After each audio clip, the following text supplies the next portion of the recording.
You gotta have knowledge for life. You gotta have knowledge for life. You gotta have. You know, we could have been anywhere today, but we chose to come to the classroom of God. Because I don't know about you, but I could use some more tools in my spiritual toolbox to go after this enemy. The one on the outside, and yes, the one who whispers on the inside. Yes, sir. So we thank Almighty God Allah for bringing a helper of the Honorable Minister Louis Farrakhan here. I'm excited. I can't wait. I mean, I don't know a lot about Brother personally, but I know what he does in his work. And for me, that's good enough for me to know he brings the facts. And he's a hard hitter for the Honorable Minister Louis Farrakhan. And he's in that company of researchers that includes Sister Dr. Ava Muhammad, is that right? Yes, sir. And others who provide the minister valuable data to bring the facts. We're in the business of facts, not emotions. We're in the business of facts. That's right. You see, we need facts today. We need truth as black people. So without further ado, our brother's going to bring us the facts and the truth from Almighty God Allah to help us in our help to be better soldiers on the battlefield, to help the Honorable Minister Louis Farrakhan. And I don't know about you, but I want to be a soldier in the army of God today. That's right. And every soldier needs equipment, materials, know-how, and wisdom to carry out their assignment. That's right. So with today, by Allah's grace, we'll be entreated to just that. More spiritual weapons to fight the enemy. Y'all ready? Yes, sir. Y'all ready? Yes, sir. Praise be to Allah. Without further ado, Brother Demetric Muhammad. Yes, Bring him on and on. Thank you so much, Brother Minister. All praise be to Allah. All praise be to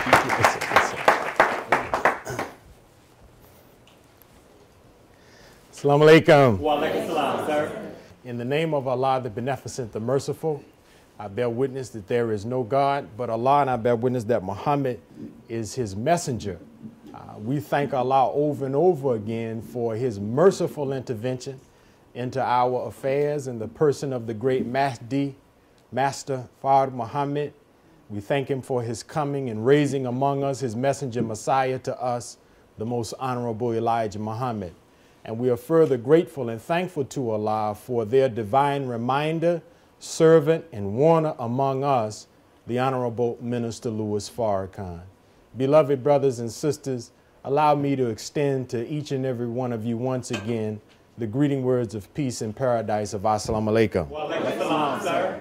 First of all, I want to thank the Honorable Minister Louis Farrakhan for his blessing, his permission, and his guidance to travel and share some of that which Allah has blessed us to compile and organize for the benefit of the believing community and for the benefit of our people. I want to thank Brother Student Minister Michael, Student Minister Donnell, and all of the student ministers that are here today and from throughout the state of Ohio.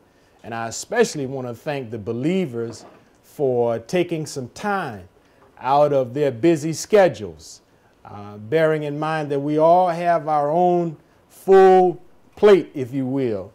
And your presence here today reflects to me the ability to meet and overcome schedule conflicts and challenges and those kinds of things. So I thank you so much for coming and just sharing a little time with us today. It's always our prayer to be of service to those who have come forward from the millions of our people who have heard the teachings of the Honorable Elijah Muhammad to say, I believe, I accept. And so we pray that this presentation today will help to edify each and every one of us.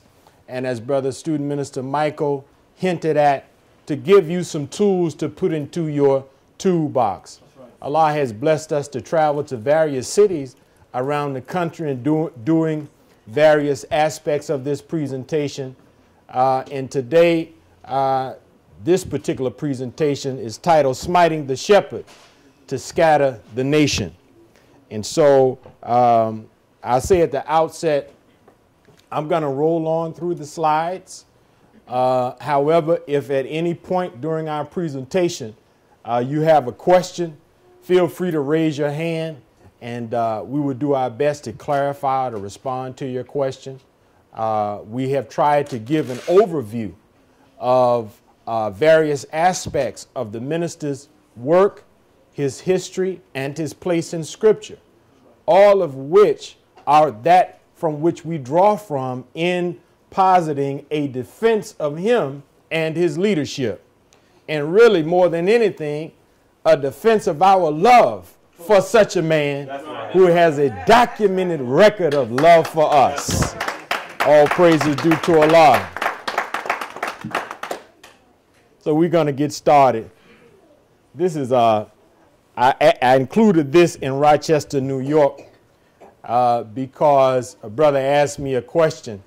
And part of the work that we do in the research team is to provide for the Honorable Minister Louis Farrakhan as much support from the Honorable Elijah Muhammad's teachings as possible. And one of the things you learn about the minister is that there's a lot of knowledge, but he places the greatest of priorities on the wisdom that his father taught to him. So we don't go with him anything before we consult the Honorable Elijah Muhammad's writings. And so, inshallah, in a few weeks, we will be blessed to complete a work that we've been working on for a couple years now, which is a compilation of the Honorable Elijah Muhammad's Pittsburgh Courier articles, which Minister Farrakhan shared with me, really served Brother Donnell as his ministry education. He talked to me extensively about how he used those articles to study from and to build his early lectures. So to me, I look at it as the seminary of Farrakhan. You know, these articles that went from maybe around June of 1956 through almost August of 1959, and of course 1960, really 1961, the Muhammad Speaks comes to us, and we're also in the process of going through all of those articles and pulling from them the messenger's writings for the minister. But from time to time, people ask various questions, and I included this quote because I thought that it helped the presentation and it responded to my young brother's question, because sometimes when you start dealing with research and facts and information, then as a believing community, we can say, well, that's just the domain of our minister. That's just for those that actually mount a rostrum, those that's actually responsible for going into a press conference or a community gathering. But the Honorable Elijah Muhammad, when someone asked him, how does one become a Muslim minister? He responded, any believer who accepts the truth that Almighty God, that God Almighty has brought to us in the person of Master Father Muhammad, to whom praise is due forever, is automatically a minister. He may start teaching this truth. Even the women, they all become ministers. So all praise is due to Allah. So this kind of information and knowledge is for all of us. All of us who comprise the active membership of the Nation of Islam should have a sphere of influence. And our people nowadays are beginning to awaken. That's right. In tomorrow's presentation, we'll go more deeper into how the minister ties into the current events. But I would just say today that he's at the root of the current events, as he is literally the root or the source for the awakening of our people. Right. So this title, Smite the Shepherd, Scatter the Flock, is first referenced in Scripture. And Jesus saith unto them, all ye shall be offended because of me this night. For it is written, I will smite the shepherd, and the sheep shall be scattered. The Honorable Elijah Muhammad writes in Muhammad Speaks, December the 14th, 1973, the ultimate aim of this world should be known to everyone, especially the righteous. The arch deceiver's ultimate aim is to do as their people have always done, try to destroy the preacher of truth and those who believe in him. This was the aim of Cain when he slew his brother Abel, and the aim of the dragon when he sought to destroy the woman, parentheses, messenger, as it is written in Revelations 12:4. I work as a chaplain among our brothers and sisters that are incarcerated. And this next book is a popular title, Robert Greene and the 48 Laws of Power. But this tactic and this strategy of smiting the shepherd is so universal and so ancient.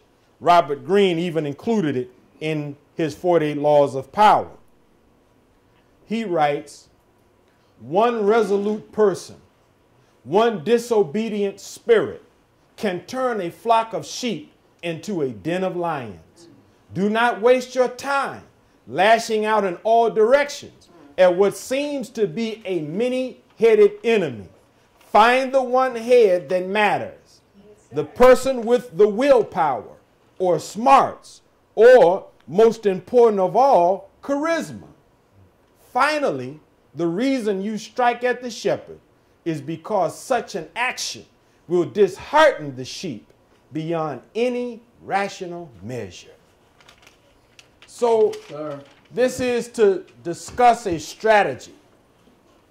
And these are just some quotes that kind of give us a context for the attack on the Honorable Minister Louis Farrakhan, and in truth, all black leadership, and even beyond that, all of our people. Yes, sir. Patrick Buchanan writes of this in his book, The Death of the West. Listen at what Buchanan describes as a popular strategy in politics today. He says, destroy the record of a people's past.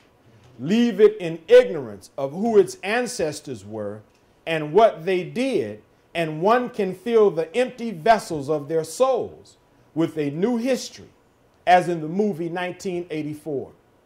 Dishonor, disgrace a nation's heroes, and you can demoralize its people. The politics of personal destruction, the defeat of causes by disgracing their flawed champions. It has become standard operating procedure in American politics. He goes on to say, the cause of the Irish independence was crippled by the revelation that the great Charles Stewart Parnell was living in adultery with the wife of Captain O'Shea. Baseball almost did not survive the Black Sox scandal of 1919, when popular hero Shoeless Joe Jackson was found to have taken money from gamblers and his team had thrown the World Series. The loss of faith was caught in the kid's statement, say it ain't so, Joe. Richard Nixon's new majority was shattered by the Watergate scandal and the resignation of a president and vice president who had carried 49 states. The success of Nixon's enemies in ousting from office a hated adversary became the archetype for the politics of personal destruction. The defeat of causes by disgracing their flawed champions. Again, this has become standard operating procedure in American politics.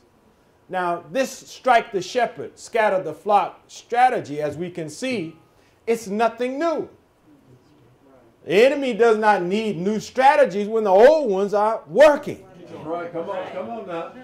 So when we talk about defending the Honorable Minister Louis Farrakhan, within that is the defense again of all of our leadership, especially as it relates to our youth. Right. Now, current events is really encouraging. I think about the scripture when it says it would be a great and a dreadful day. Right. Certainly it's dreadful to see that open season has been declared on black males in America. Right. That's dreadful.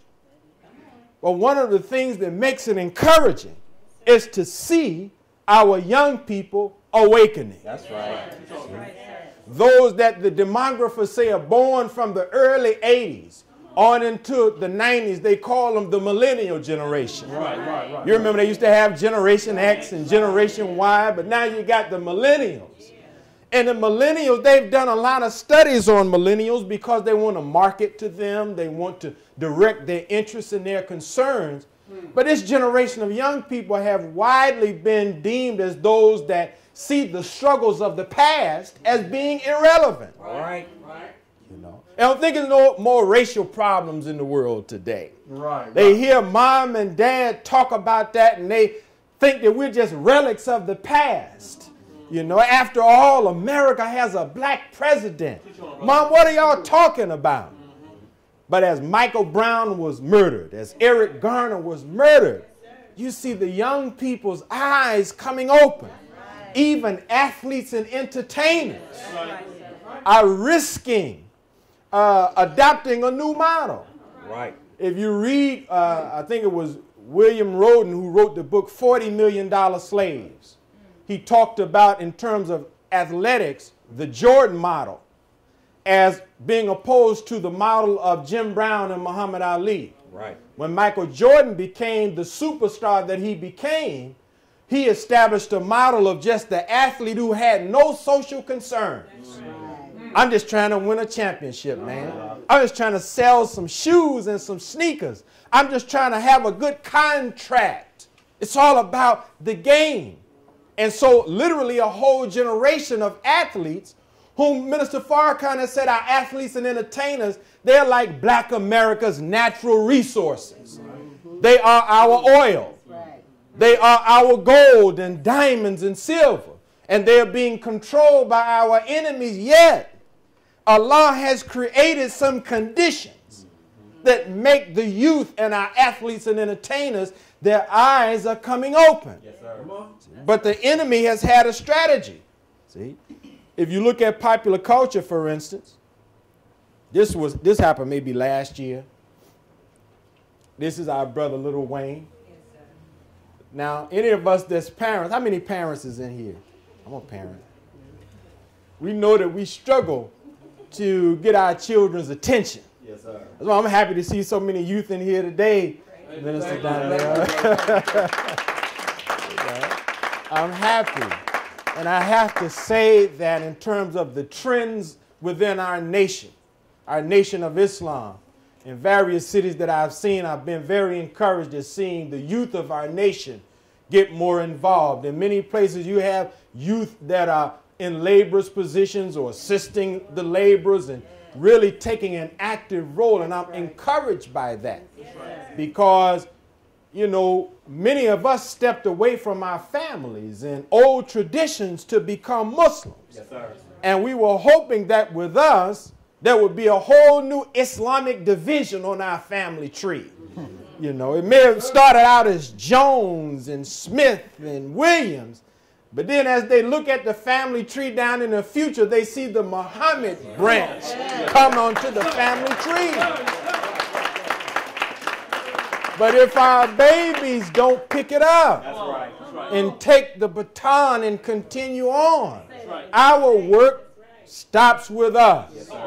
So I'm encouraged today, but the young people, their main source of influence is popular culture, movies and television and music. For many years, hip-hop has been the main influence of youth globally. Right. So when our brother, who's one of the most popular entertainers in the world, comes out and he uses the sacred, sacrosanct name of Emmett Till in a sexual reference in a song, that's a sad day for black people in America. But our babies didn't know who Emmett Till was. That's right. Teach today. See, could you imagine a self-respecting Jewish entertainer using the name of Anne Frank in a sexual reference in a song? When I was going to school, the Diary of Anne Frank was required reading. Because the Jewish influence in public education was such that after you came through high school, you would leave with a sympathetic view for Jewish suffering. See? Well, Emmett Till, our brother, is 14. I have a 14-year-old son, and he's precious to me. That's right, sir. As was Emmett Till was to Mamie Till Mobley. Yes, sir. And the horrible lynching of him, he should be a saint among our people. His mother, who made one of the most revolutionary decisions possible. She said, you know, most of the time, when a horror like that has happened, there's a closed casket funeral. Right. Right. Mamie Till Mobley said, no, we're going to have an open casket funeral because I want the world to see what our people go through and what happened to my son. And the historians say that Mamie Till Mobley's decision to have an open casket funeral galvanized the civil rights movement, inspired black nationalists. That's right, sir. But we've gotten to a point in our history and culture where we could make mockery of those that sacrifice for us. See? Go on in his protege.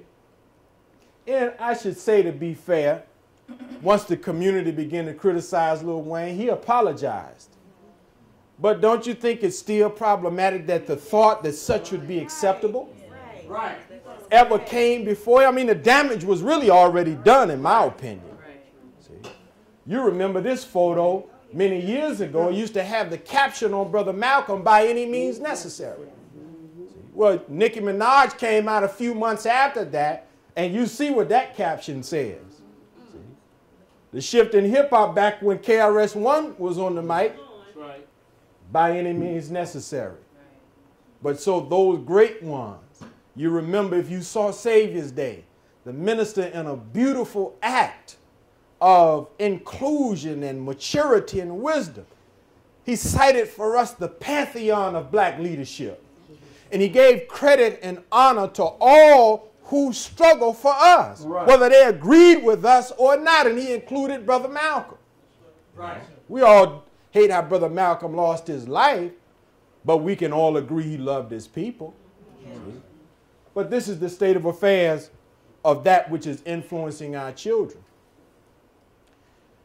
This one was very, very hurtful to me because this is a man that has befriended the Honorable Minister Louis Farrakhan. He's a conscious brother, spiritual-minded human being. But how could Russell Simmons put out something called the Harriet Tubman sex tape? Black Moses, a woman who's legendary for freeing hundreds or thousands of slaves. But we reach a point in the history of black people that the mockery of our great ones, who weren't just great because we said they were great, they were great because they had a documented record of love and sacrifice and work for our people. But now our babies are being turned in a direction. See? Smite these shepherds, scatter young people and send them in whatever direction you want. The enemy wants to use our youth to fill up prisons. Right. So he gives them this culture. And then in their own life, they reflect or carry out the activities that this culture suggests. A few years prior to that, you had Cedric the Entertainer. You remember the movie Barbershop. And Cedric, his character, again, disappointing because Cedric and Ice Cube, I mean, you know, these are conscious brothers. Right. So it's even more disturbing that among those who should know better, that they would go along with something like this. To say that Rosa Parks didn't do nothing but sit her black you-know-what down. Right. See? Now, the young people don't know. See, they're out there marching in D.C. today, and they're marching all around the country, and that's wonderful. That's a step. You're awakening. Your eyes are coming open. But in the aftermath of what Rosa Parks did, there was a 381-day boycott of the buses in Alabama. 381 days. Black folk with a determined resolve refused to patronize a bus system that disrespected them, and Rosa Parks' act sparked it. No, she wasn't the first, historically speaking, but her act was the determining act. Sometimes first is not always the one that's the catalyst. See? So Brother Minister Donnell and I were talking this morning, and, you know, I asked the question. I said, as they march today, I wonder, will they discuss what Minister Farrakhan advanced at Morgan State a few weeks ago? Right. See? He said you should boycott this holiday season. Pull your money out. See? And that idea is in harmony with the idea of Dr. King and others who went before him. If you want to really affect change, since the God of this world oftentimes seems to be money and economics, why don't you pull your money out? You're marching, that's a demonstration. But change in a reality requires much more than a demonstration. So all of this has kept our young people in a situation where we've been blind to many of the issues of the day. Again, the purpose of the young people is to always pick up where the older generation leaves off. Right. See? But when popular culture is disrespectful of the struggle, when it mocks the struggle, what young person wants to get involved in such? See? So now our babies are being killed, all while we exist in a miserable condition. Kaiser Family Foundation talks about the health condition just as an example of young black men.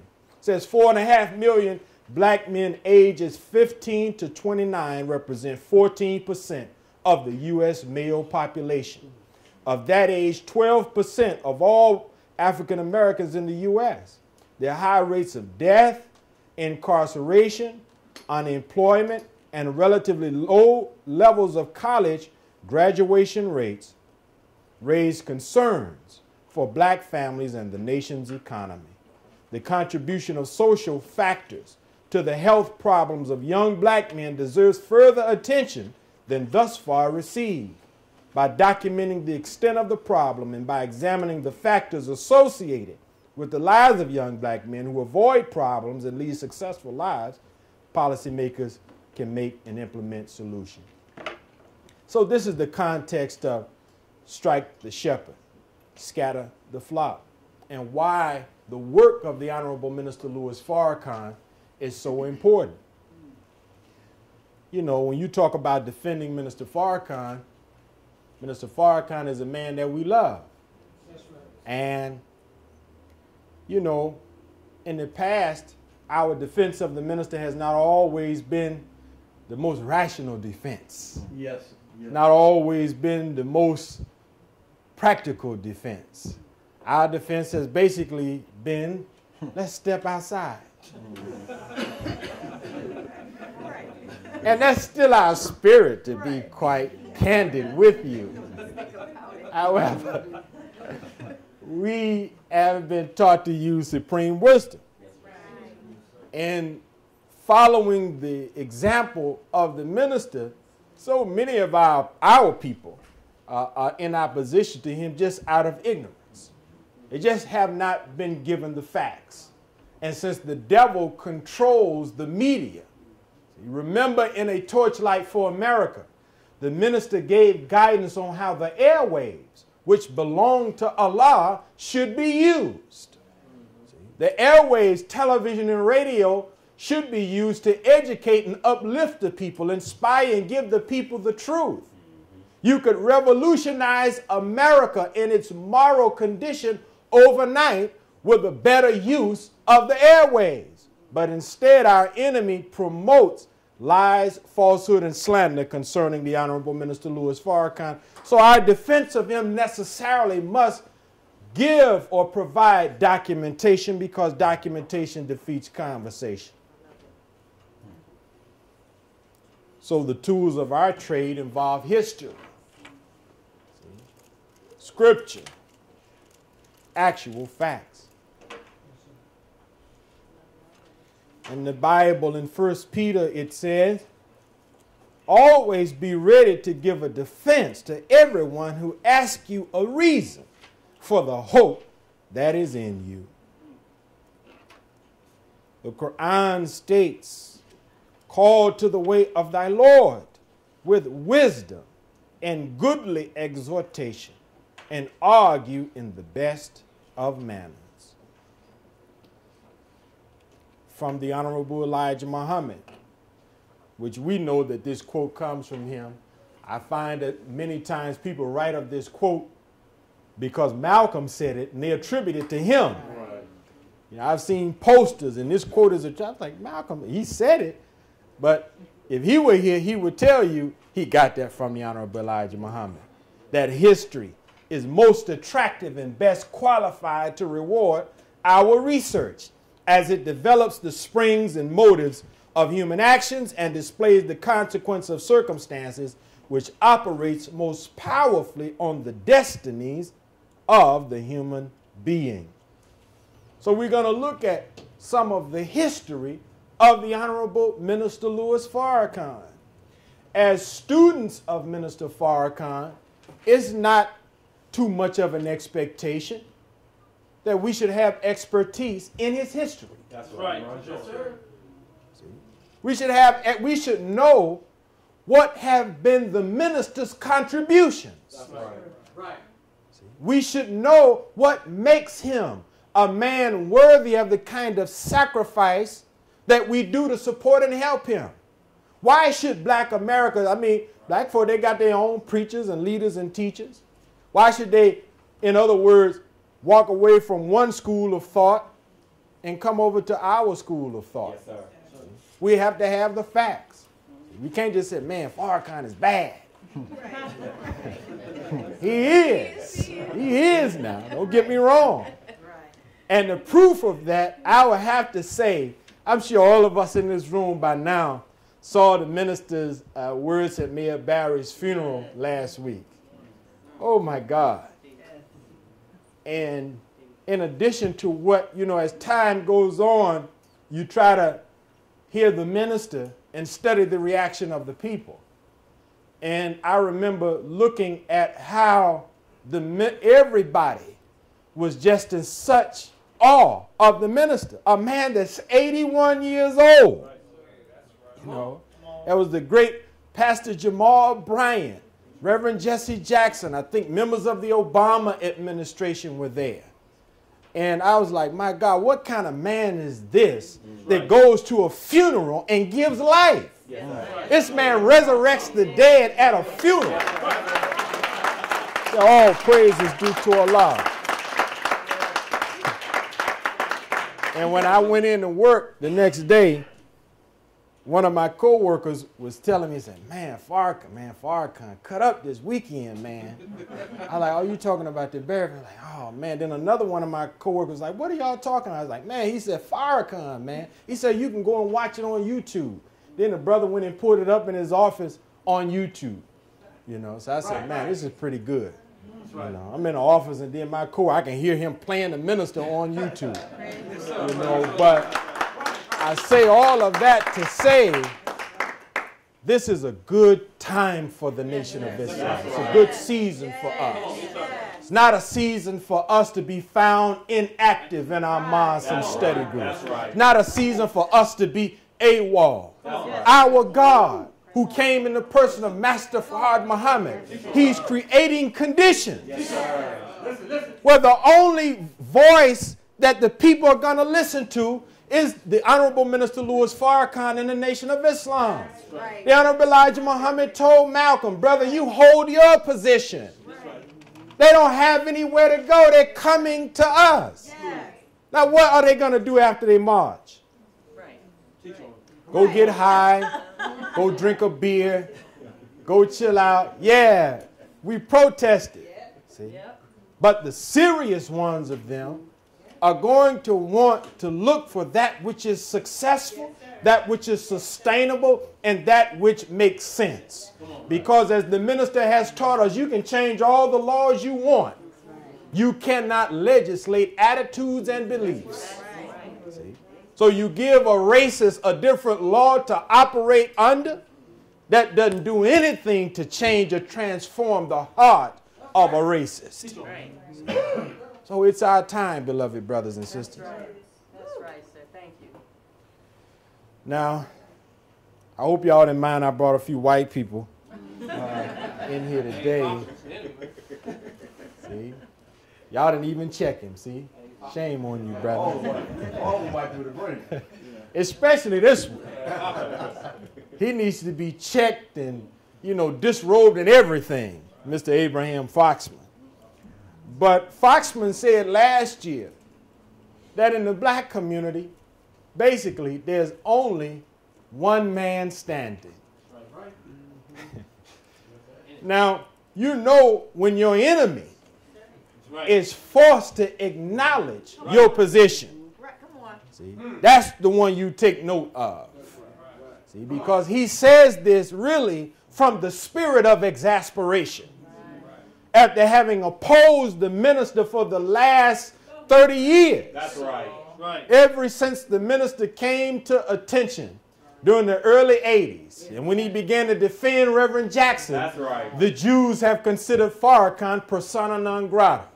And they've worked to injure the minister's work among our people at every turn. That's right.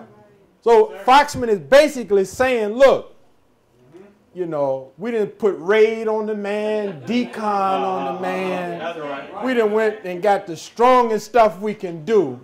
But in that community over there, there's only one man standing. See?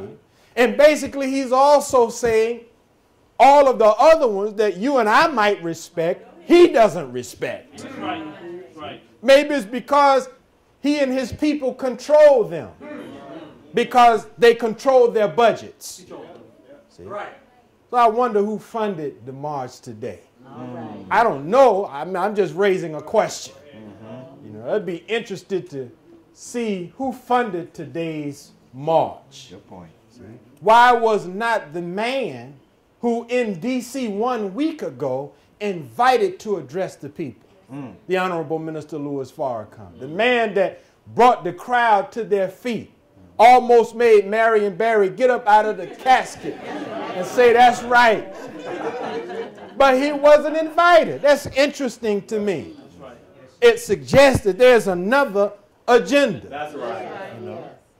But I'm comforted by the fact that the scripture does not prophesy a victory for the magicians and the enchanters of Pharaoh. Come on. Doesn't prophesy that they won. They lost.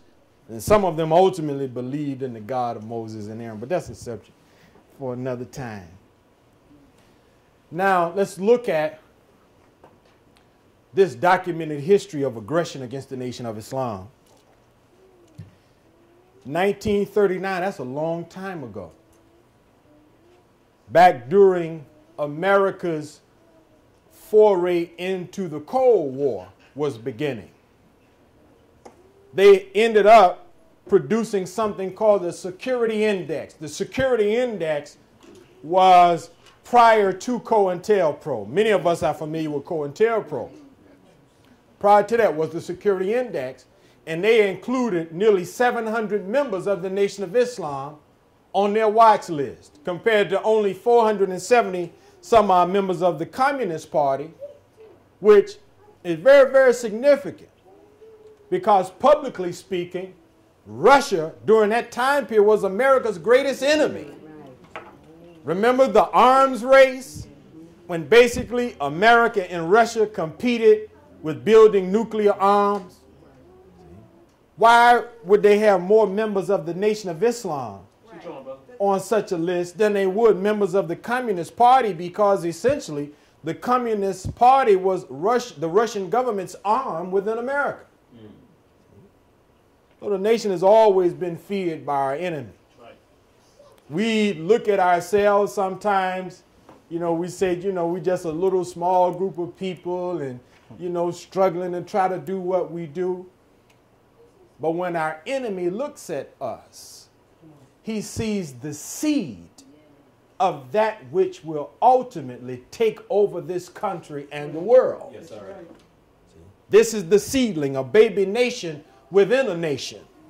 1942 was when the Honorable Elijah Muhammad was arrested. He was arrested twice, once in May and once in September. In September on charges of sedition. Same charges that Jesus was arrested on in the New Testament. 1956, J. Edgar Hoover. Excuse me, but what is sedition? Sedition is when they say you're plotting to overthrow the government. They say Elijah was plotting because, listen to what he said. He was telling black men who they were drafting into the war, said the Japanese are your brown brothers. Right.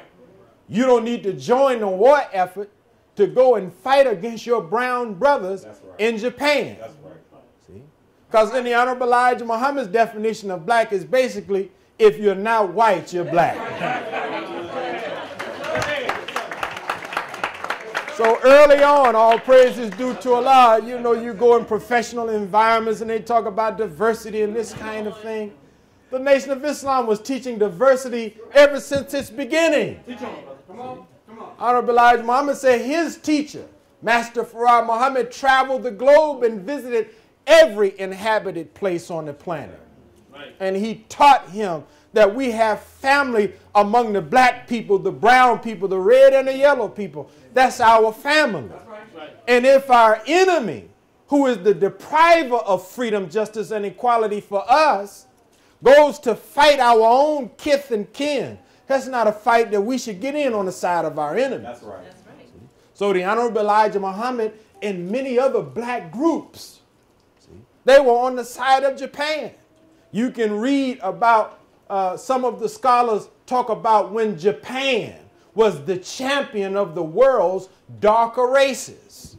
And even the Honorable Elijah Muhammad said that they were punished because they struck at America too soon. They struck at her before time, and Japan paid a hell of a price. See, America dropped nuclear weapons on them. 1956, J. Edgar Hoover gets permission to install surveillance equipment in the home of the Honorable Elijah Muhammad. 1957, wiretaps installed at the residence of the Honorable Elijah Muhammad in Chicago. In 59, the FBI launches a full-scale media campaign against the nation. This includes the use of publications such as Time, U.S. News and World Report, the Saturday Evening Post. Now, in some of the presentations that we did in this Defending Farrakhan tour, the subtitle was Preparing the Earth to Swallow the Flood. 1959, if you read in some of the things that Minister Jabril Muhammad has written over the years about that history, 1959 constituted a flood. But it was rather limited in its scope and its effectiveness because they basically only had the ability to use print media. See? So these are magazines and newspapers, and if you didn't read those magazines and newspapers, you know, you were largely unaffected. See? But think about today. Right. Think about today. You know that Sean Hannity just a week ago was on Fox. Sean Hannity has 14 million viewers on average. See? 14 million, if it's 300 million Americans, that's a certain whole number percentage of the American people, where he was encouraging the arrest of the Honorable Minister Louis Farrakhan. And we wrote a response to that. But the point I place some emphasis on is that the flood today that is forthcoming, that has begun, has the potential to be much more effective than the flood of 1959. Right. You didn't have a 24-hour, all-day, everyday news cycle back then. See? Nowadays, you know, people get news in their pocket, on a device, on a tablet, on a smartphone. See? So the flood, you don't have to look for the flood, Brother Tyrone. The flood comes to you. Right. See? So again, beloved believing community, we have to now be armed with the truth. And we have to take the truth of what we know and share it with our people to provide for them an immunity against the lies of our enemy. 1961, wiretapping microphone installed in the Phoenix residence of the Honorable Elijah Muhammad. 1962, the new COINTELPRO initiative is underway, and the FBI began to send anonymous letters to members of the nation, depicting the Honorable Elijah Muhammad as being rich while the believers was poor. 1964, a February memo from FBI revealed their plans to foment and exacerbate tensions between Malcolm X and the Honorable Elijah Muhammad. 1965, FBI informants on scene, an integral part of the assassination of Malcolm X. Memos reveal FBI informants in the top levels of Nation of Islam leadership and within the inner circle of Malcolm X's OAU and Muslim Mosque Incorporated groups. 1967, the Honorable Elijah Muhammad is named officially as a target in the newly established COINTELPRO counterintelligence program. Black nationalist hate groups program of the FBI. This intensifies and prolongs the FBI's aggressive tactics to neutralize the nation. Under COINTELPRO, the Nation of Islam was the victim of negative propaganda via bureau-friendly journalists, suffered the infiltration of informants and provocateurs, endured its efforts to recruit the youth, being frustrated, and experienced the Bureau's use of anonymous mailings to NOI members and leaders that sought to cause members to leave the organization and leaders to fight and hurt one another. I want to go back just for a second because this is an important point. Again, remember, as we said, the enemy doesn't change strategies if they've proven to be effective. That's right. You know, he just uses them, albeit with modern equipment. Right. So now, bureau-friendly journalists. See, I'm under no illusion that people like Sean Hannity and all of these other journalists on the payroll of CIA and FBI. That's right. As a man who recently wrote a book called Subversives. And he wrote this book at the end of a 30-year battle with the government over the Freedom of Information Act. The book is about how the government worked to stop the student movements on college campuses during the 60s and 70s. And one of the fascinating things that he uncovered was that Ronald Reagan was on the payroll of J. Edgar Hoover, and Ed Montgomery was on the payroll of J. Edgar Hoover. Now, if you don't know who Ed Montgomery is nefarious for being the one who put out the Hearst Press cover story that the Nation of Islam founder was in fact a white dope dealer named Wallace Dodd Ford. Ed Montgomery was one of these bureau-friendly journalists. In other words, when the FBI wants to assassinate your character, they write up propaganda and take it to one of their friends in the media to publish and widely distribute. The man who wrote the story, from which the Honorable Elijah Muhammad challenged publicly, sent Minister Abdul Allah Muhammad and Minister Jabril Muhammad, John Shabazz and Bernard Kushmir respectively at that time, with, I believe, a $100,000 check. And told Montgomery and Hearst that if you can prove that Wallace Dodd Ford is the man that taught him, he would give them that check. See? But it was propaganda, it was falsehood intended to hurt the spread of the Nation of Islam. Go on to talk about informants and provocateurs. See? If you'll notice the protests in Ferguson and other parts, if you pay attention to some of the stories that they've put out in social media, because the mainstream media have not reported it, that there have been found to be provocateurs among them. In one such incident, it was clear that while the protesters were trying to separate themselves from police, there was someone among them who was throwing bricks at the police, and their intention was to get the police to fire on the protesters. In another place, they showed where SWAT teams were burning down buildings in Ferguson. See? So we have to always be mindful and be on guard for even among us. Those who may want to provoke or take the love that we have and the desire that we have to defend the minister and our people and cause us to do something that is against our teaching. Efforts to recruit the youth. The minister, again, is on Morgan State. And it's good for the minister to be among our young people. Yes, sir. We did a presentation called 12 Reasons Why Farrakhan is Good for College Students.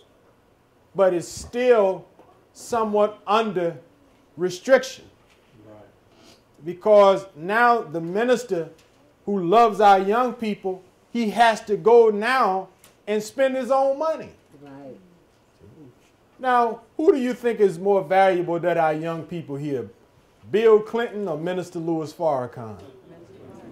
Well, when Clinton goes, his honorarium is 6 figures. Wow. But you take a man that has been given divine guidance from God, and just so he can have an audience with our babies, Yes, sir. he has to spend his own dime. Shameful. So this is all, when you go into it, you find that it is born out of the controversy with the Jewish community that unfortunately not enough of us really understand. If you ever think in your mind, why has not the Nation of Islam did more in the way of economic development in the last 30 plus years? Remember the controversy between Minister Farrakhan and the Jewish community. Well, I'm going to talk about that in a few slides. But that's a critical history. It's a controversy, Minister Donnell, around which the modern research group was formed, which was the publication of Volume 2 of The Secret Relationship Between Blacks and Jews. But they always insert themselves, especially whenever the nation begins to gain access to the minds of young people, Right. and the minister and his representatives start speaking on college campuses, Right. and when we go into economic initiatives. And we're going to document that in a minute. 1984, the most powerful legislative body in the world condemns the Honorable Minister Louis Farrakhan, the U.S. Senate, in a 95-0 vote to censure the minister. 1994, the FBI, through its operative Michael Fitzpatrick, lures one of Brother Malcolm's daughters, Kubila Shabazz, into a murder plot against Minister Farrakhan. And if you think all of this stuff is ancient history, 2007, Department of Homeland Security admits to illegal surveillance of the Nation of Islam. So this is real. It's not ancient history. J. Edgar Hoover and his legacy continue.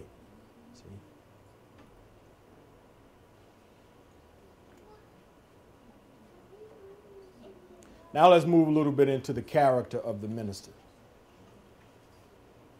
And can't say enough about the character of this man.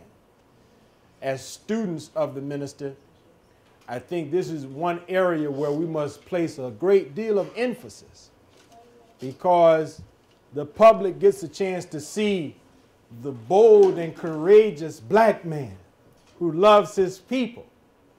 But they often don't get a chance to see the man of personal integrity and character that is just who he is, that we must really strive harder to reflect as we deal with our people.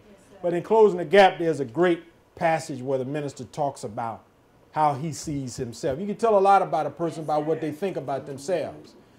Do they suffer from delusions of grandeur? Do they have a gargantuan ego? Not in the case of Minister Farrakhan. He says, no matter what people say of me and how people are saying things all over the world, I feel like a little boy inside of a mature man.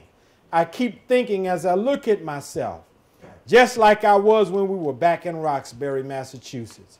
And I am this little fellow, respectful of my elders and always willing to do the little things to help this one and that one, never taking myself seriously. So no matter what people say, no matter how much they praise me, it does not affect me, because it only reaches the head of the mature man, but the little fellow on the inside didn't even hear it. So this is a man that really, is very, very humble in his estimation of himself. Yes, sir. Very, very humble. And we'll document that selfless aspect of the minister as we continue. You know, I'm always intrigued by how the minister responds to various situations and challenges. And I always try to imagine myself in such a situation because it helps me to appreciate the real gap, Brother Tyrone, between me and the Farrakhan. Because this is a man, now just stop and think for a minute. If the law enforcement authorities come and say, you know, we've discovered that there's someone trying to kill you, but don't worry, we have them under arrest. The average one of us would kind of breathe a sigh of relief. We're happy that the police discovered this plot and they have it under control. But Minister Farrakhan, he goes to the defense of the one that they say was trying to kill him. That's right. My God, what manner of man is this? That's right. That's right. That's right. All praise is due to Allah. So he puts on the cover of the final call, Free Kubila. Right. Just magnificent. Something to really think about. Always.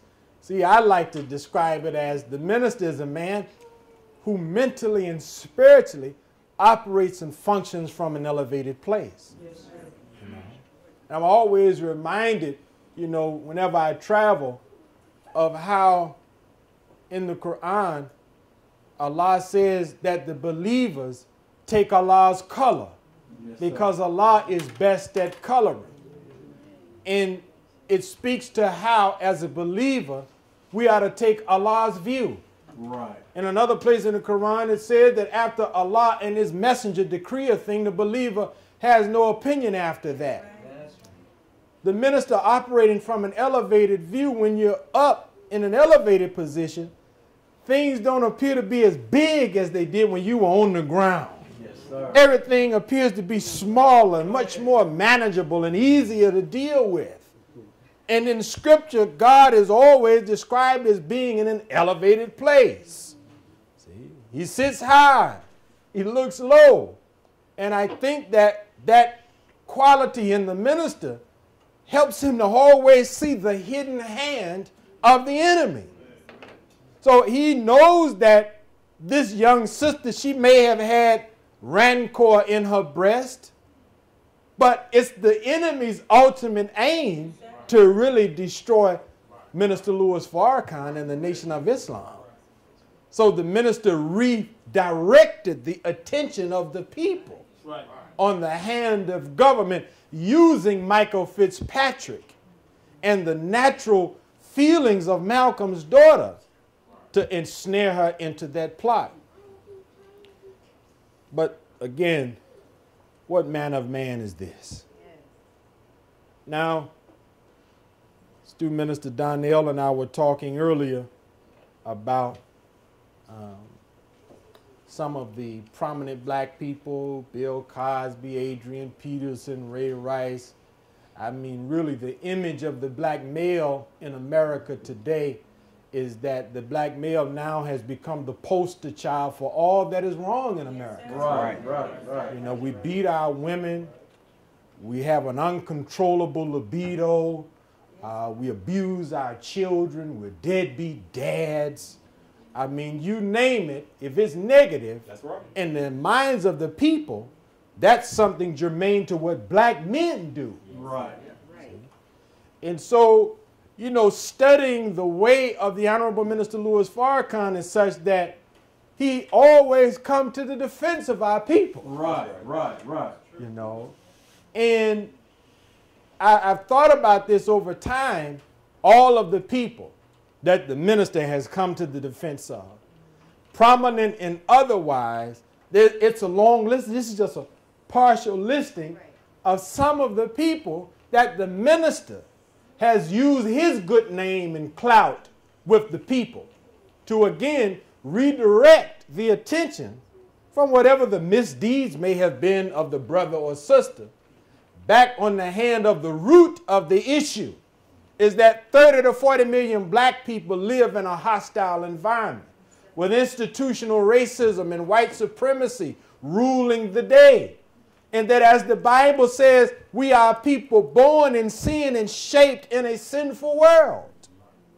Dr. King described the crimes of black people as being derivative crimes. Crimes that are born of the greater crimes of the white society. That's an interesting concept because it harmonizes with the view of God. One place in Scripture he says, and the sins of the fathers are visited on the sons. Well, have not our open enemy been our father? They modeled morality for us. Right.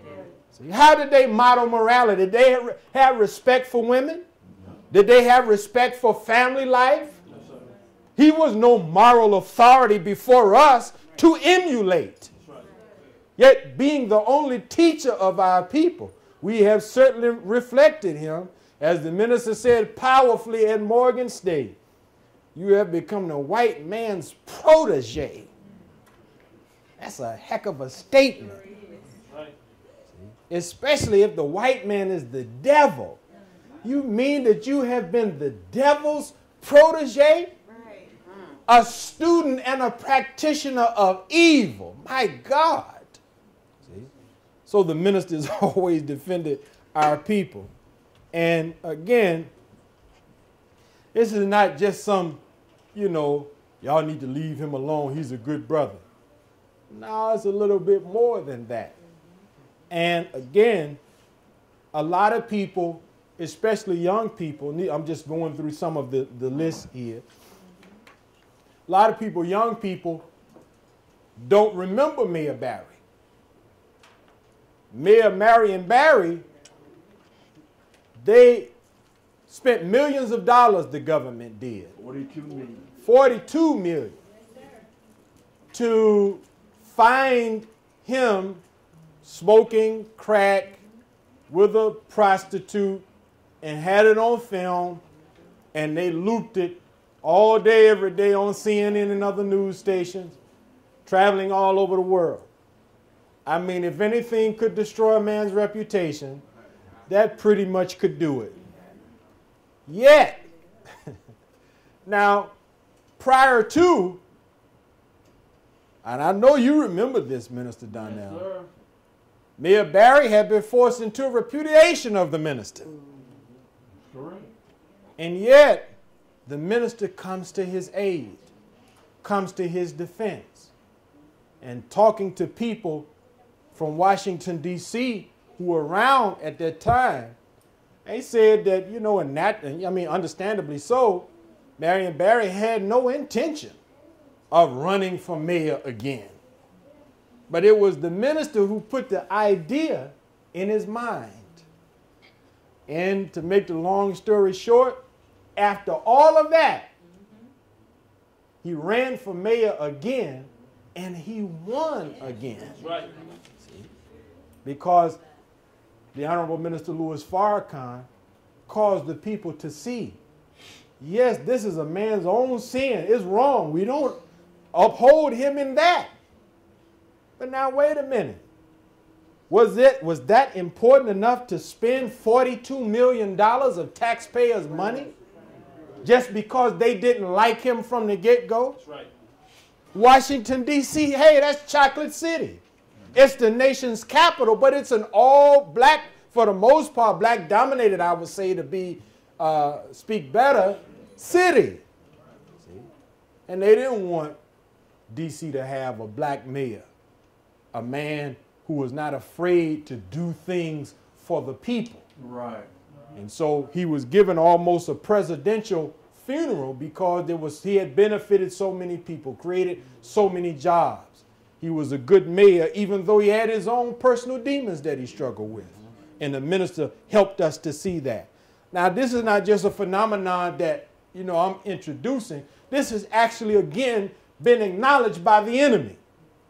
This is Daniel Pipes, certainly no friend of the nation. He's a Jewish apologist that routinely writes opposing articles to Islam and the nation especially. But he wrote an article talking about how black people in distress find aid and comfort in the Nation of Islam.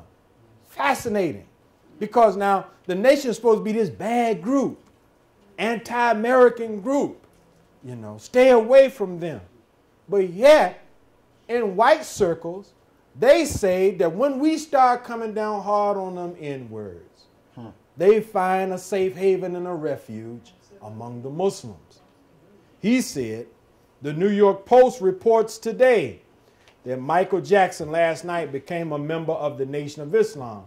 Of course, this development takes place in the aftermath of Jackson's being arrested on November the 20th in connection with child molestation charges and now being out on $3 million bail.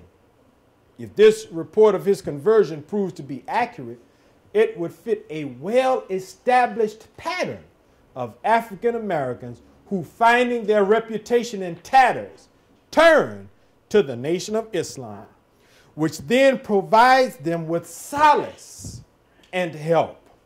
This phenomenon is most apparent in jails where blacks since the late 40s have been converting. Then he lists famous converts, Ben Chavis, Mike Tyson, Tawana Brawley, Kenny Gamble, and a lot of others. But this is how the enemy sees the role of the nation in the lives of black people. So, again, important information for us to be armed with. More information on the minister's character. Henry Louis Gates, again, a critic of the minister, but, you know, the minister is such that you can critique him from afar, but if you ever get to meet him, it kind of changes your mind. And so he wrote that the Farrakhan I met was a model of civility and courtesy. I was reminded of C. Eric Lincoln's account of the last couple of visits he paid to Farrakhan at his home. Lewis insisted on getting down on his hands and knees on the floor to take my shoes off. You know I'm overweight, and it's a difficult task to get shoes and socks off.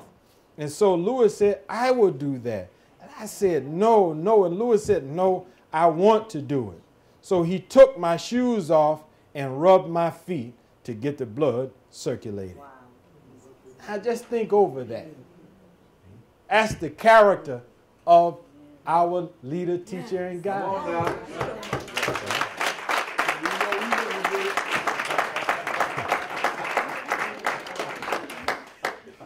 Yeah, I thought about that if we would have done that, Minister Donnell. You know, or would we have given C. Eric Lincoln a lecture on how to eat to live? Would we have condemned him? Like, brother, now, you was around during the time of the messenger. You should know better. Why did you let yourself get into this condition? You know? But that's not the way of the minister. That's not his way.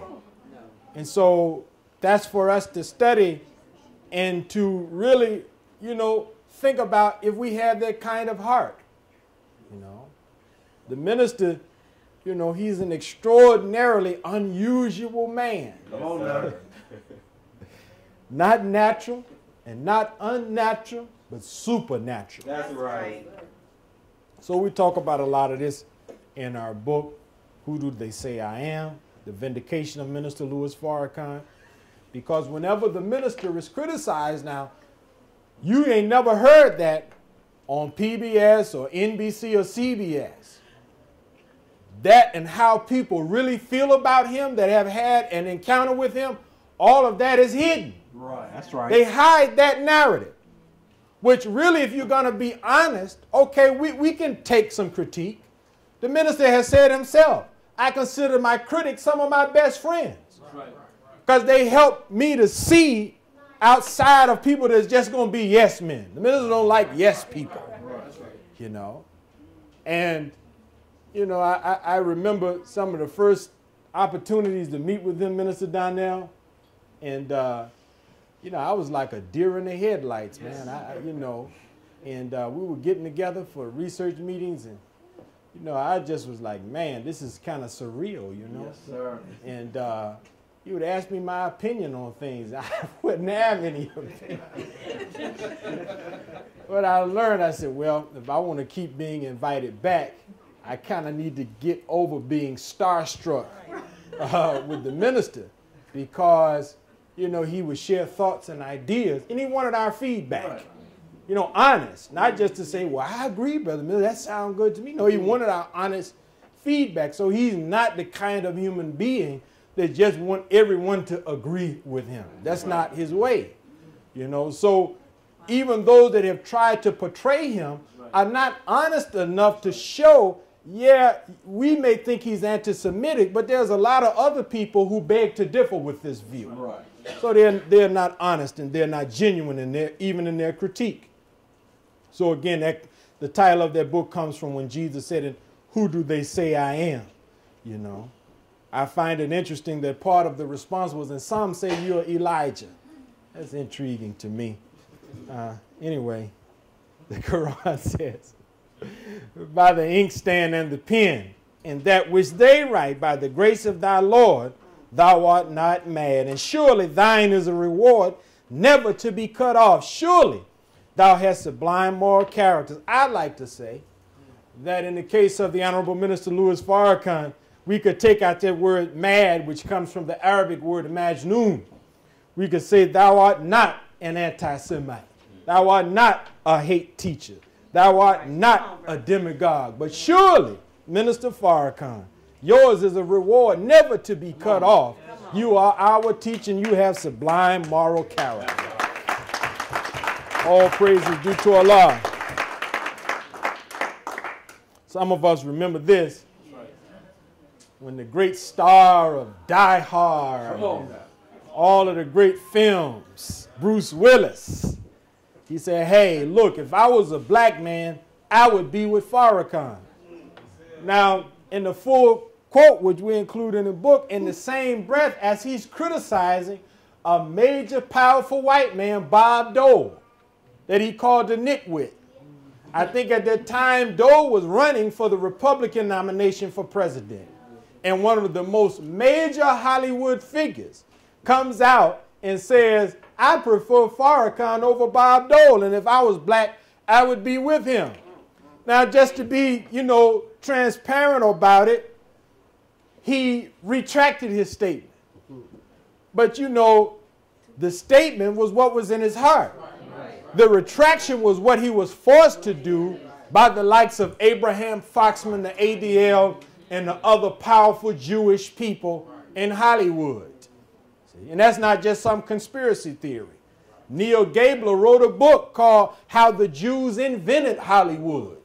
They don't back away from the fact that they created that entity and they rule in it today. And if you're going to work in it, you better not be talking no good stuff about Farrakhan. See? And that's something to reflect on as many of us begin to form our thoughts and opinions on the Bill Cosby situation. Yes, sir. See? Because last year he did an op-ed piece in the New York Times. The New York Times is America's paper of record. In it, he commended the black Muslims and told black Christians, I'm one of y'all, but we need to be more like them. That's what he said. Now, this man has been a cash cow in Hollywood. He's estimated to have a personal worth between $300 to $800 million. See? So he's not some small B or C list celebrity, as they like to call them, saying good things about the Muslims. No, this is a top tier, high profile celebrity directing positive light on the Nation of Islam. Right. See? Do you think that those Jews who hate Minister Farrakhan, that run the industry that he's a part of, how do you think they like that? Not at all, sir. None of us in this room have any ability to vet any allegations, you know. And certainly none of us can say or uphold any man in the violation of women. But I am not asleep to the fact that our enemy always seeks to build up those among us that they can use, and at a certain point when they get ready, they discard them. And that's one of the things that we must remember. He was getting ready to come out with a new television program. The first program was revolutionary because it gave young black people, back when the Cosby Show was on, you didn't have Real Housewives of Atlanta. You had Claire Huxtable. What kind of image was she for young black girls? A mother, a wife, and a professional. Bill Cosby, an image for young black men back then, a husband, a father, a professional. Nowadays, they have television programs on. I was reminded when I was in the hotel, because we don't have cable at home, so I watch cable whenever I travel. And I see they have some show where the brothers, they gay, and they got some about style or fashion or whatever. I'm just like, oh my God. I fear for my children, right? You know, because there's a move to make homosexuality and lesbianism acceptable. See? And I find it, you know, incredulous that, okay, if that's your opinion that is good, and you have a valid opinion, my opinion is not valid if I say it's not good. Right. So I'm demonized, I'm a homophobic if I say, you know what? I have the ability to love the sinner and not to sin. As our leading teacher has said. He says, I don't fear your lifestyle. I fear for you. Because scripturally speaking, that practice, when it became predominant in a nation, it called forth the heavy-handed wrath of God. See? I've never been to where Sodom and Gomorrah once stood, but they say, you know how we say they say a blade of grass won't grow there anymore. See? So, Bruce Willis on the minister, back to the script. This is one of my favorite quotes because I agree with Don Wycliffe, who is a professor of journalism. He was the longtime editor for the Chicago Tribune and nationally recognized expert on ethics. Don Wycliffe joined the School of Communication faculty in the fall of 2008. He teaches reporting and writing. He teaches ethics and communication. And the history of journalism, issues on class and race. In other words, he's a very, very astute brother that has an accomplished background and an expert in ethics. Keep that in mind. Not since the death of Dr. King in 1968, Mr. Wycliffe said, has black leadership spoken in a genuine, effective way to the souls of black folk. Not, that is, until October 16th, and the Million Man March.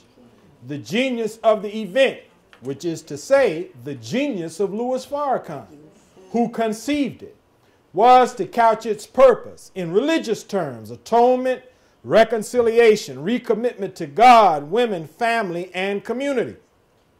In so doing, he spoke to the souls of black folk in a way that not even Jesse Jackson had managed to do in the 27 years since Dr. King's death. In so doing, he transformed the Million Man March into an occasion for refusing a court, reconnecting with the hopeful, faith-filled tradition that King represented and that seemed to fall into decay after his murder. In other words, the only one that has come on the scene to replace Dr. Martin Luther King Jr. is Minister Louis Farrakhan. Now again, this man teaches ethics. Why would a man who teaches ethics be complimentary of a bigot, of an anti-Semite? Because bigotry and anti-Semitism, you know, goes against ethical dealing. Food for thought. This is Professor Derek Bell. He was one of the original reviewers of A Torchlight for America, a law professor at New York University. He went on to describe Minister Farrakhan by saying, anything out of the accepted is seen as a problem by an awful lot of people. When Louis Farrakhan speaks to his audience, he upsets a hell of a lot of white people, you see. But while he is speaking to the needs and the hopes and what have you of the people to whom he is speaking, and that's just going to happen, I see Louis Farrakhan as a great hero for the people. I don't agree with everything he says and some of his tactics, but hell, I don't agree with everything anybody says. That's fair. And I hear people say that from time to time. I like Farrakhan, but I don't agree with everything he says. Well, you know, a man don't agree with everything his wife says. A husband, a wife doesn't agree with everything her husband says. You don't agree with everything your mother says, and she nearly died to give you and me life. That's not unusual. But if you continue to listen to the minister, God has a way of creating conditions where you will ultimately bear witness to what the minister is teaching that you might temporarily right now disagree with.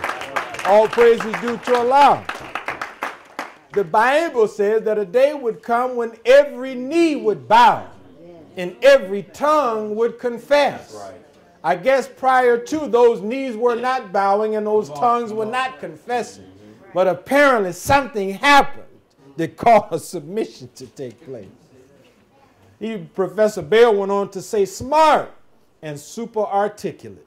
Minister Farrakhan is perhaps the best living example of a black man ready, willing, and able to tell it like it is regarding who is responsible for racism in this country. Every black person important enough to be interviewed is asked to condemn Minister Farrakhan or any other truly outspoken black leader. He's talking about what they call the Farrakhan litmus test. All right, yes, sir. Teach on that. You remember back in chemistry class, they taught us about the litmus test. It determines whether a substance is an acid or a base. See? And I kind of like that, the litmus test, because, you know, an acid is that which burns and is corrosive. And the word of truth should be deemed corrosive to a world of falsehood. That's right. So, you know, it's kind of fitting because God is like that. You know, Satan is doing it for his purposes.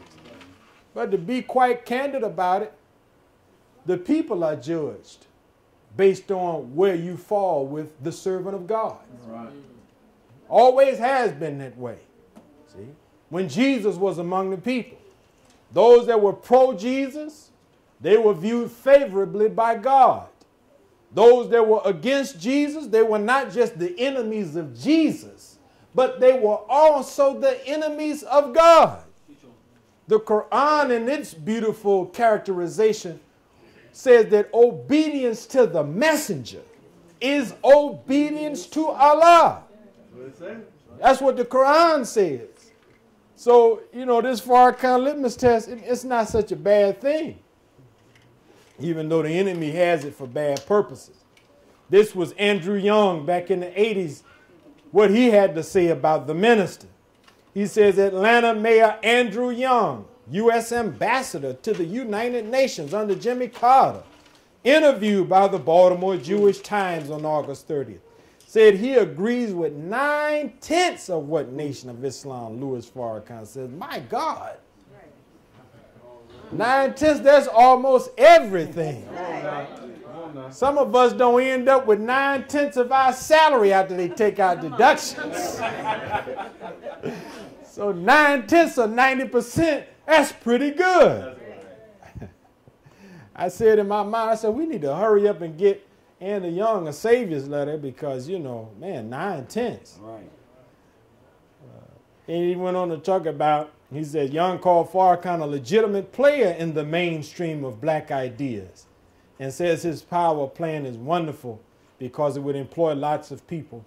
Young insisted that he has never heard the minister say anything that is anti-Jewish, what have you. Michael Eric Dyson, Professor Dyson says the nation's singular focus on helping black men get their lives together is driven by its ideology of resistance to white supremacy.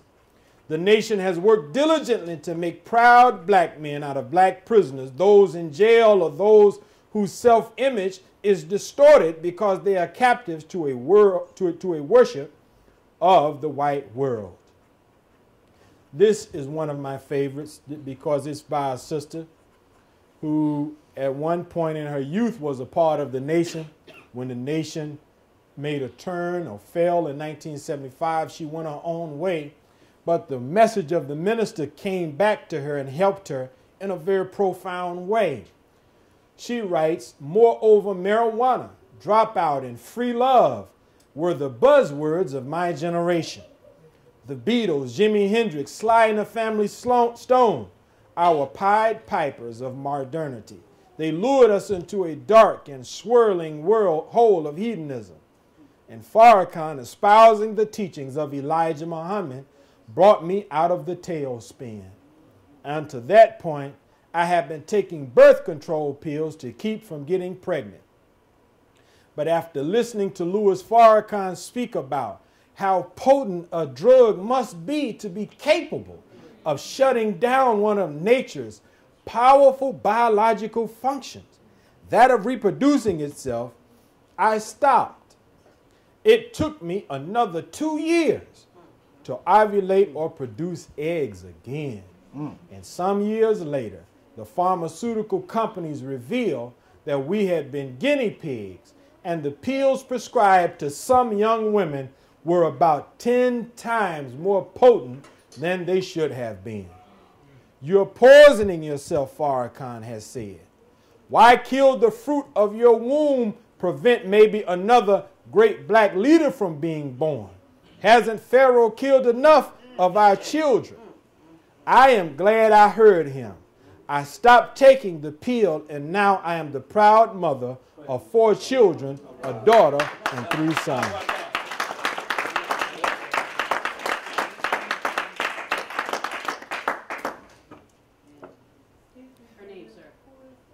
This is Fahiza Aleem. She is a West Coast journalist that does a lot of writing for newspapers and was actually a friend and contemporary of Gary Webb. You know, there's a recent movie about Gary Webb called Kill the Messenger. He was the journalist that broke the story about the CIA's complicity in the crack cocaine explosion around America.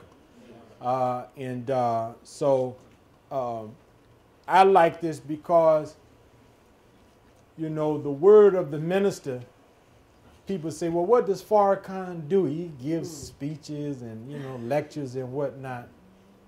But see, God's intervention into the lives of the people has always been consistently to do 2 things: to give to the people a man and a book. Now, I don't care what kind of problems the people had. They had economic woes. They had moral dilemmas. They had famine and pestilence. God never did nothing more than give to the people a man and a book. I think that's significant. Yes, sir. Because it suggests to me that the human being is such that with the right guidance, the problems that you suffer from, you have the innate ability to solve yourself if you are properly guided. So Minister Farrakhan, all praises due to Allah.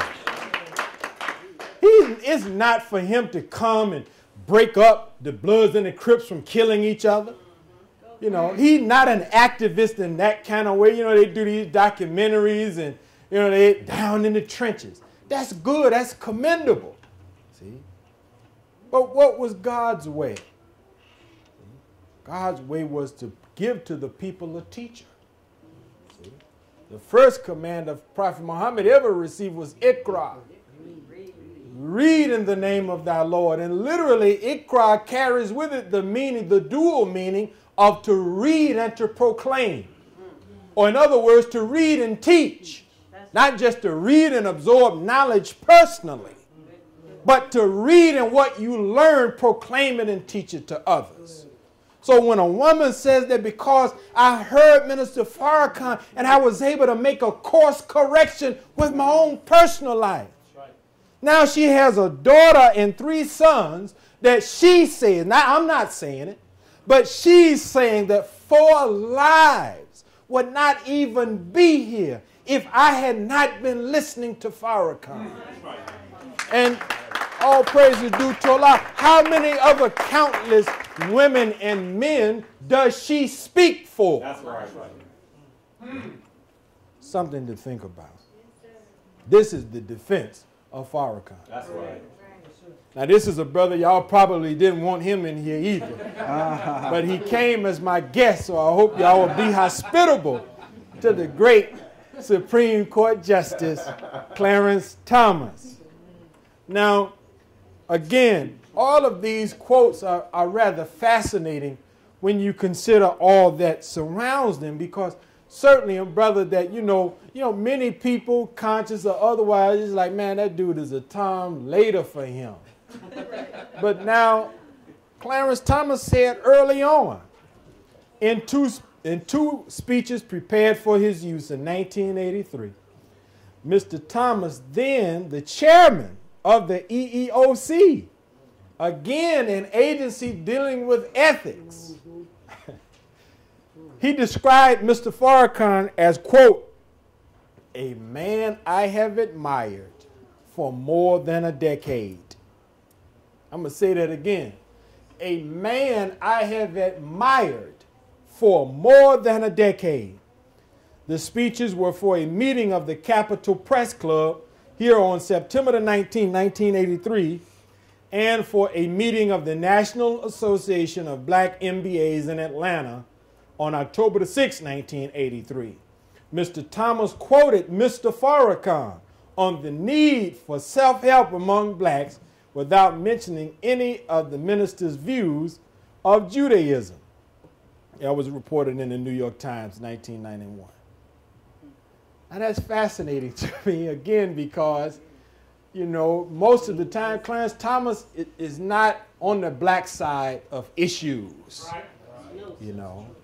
And in 83, if he had been admiring the minister for a decade, that means he started listening to the minister maybe around 73. Some of my favorite speeches of the minister are the speeches when he was the minister in New York. Those speeches are especially powerful and strong and almost like a no-holds-barred kind of representation of the teaching. If you ever go to Savior's Day, or you could probably call Minister Carlos, he keeps a catalog of the minister's early messages.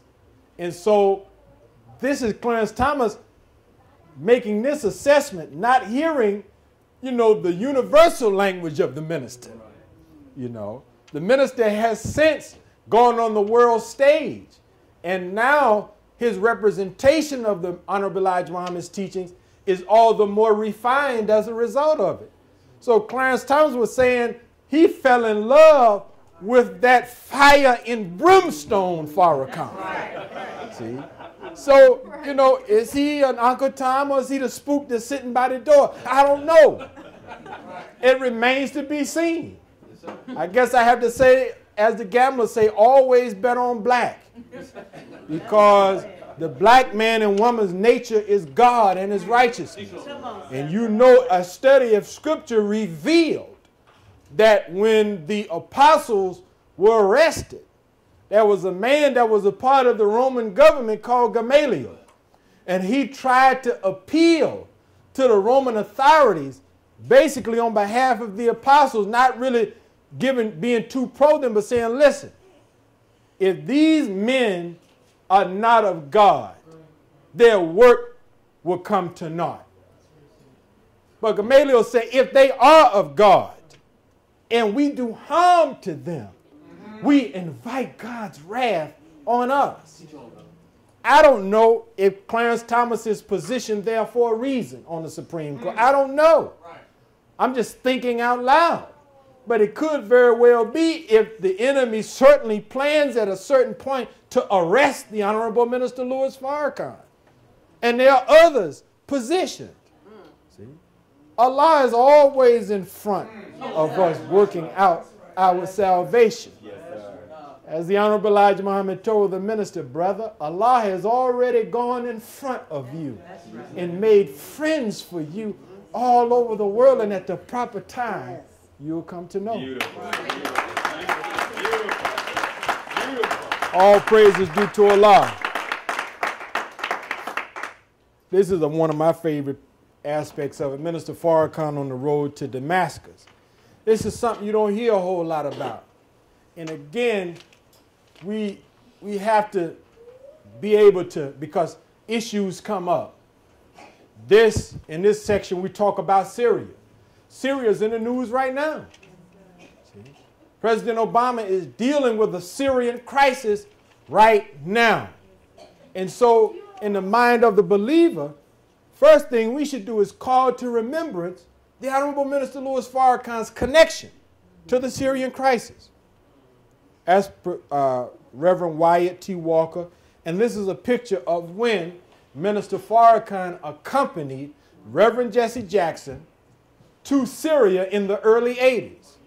Very, very, very significant trip.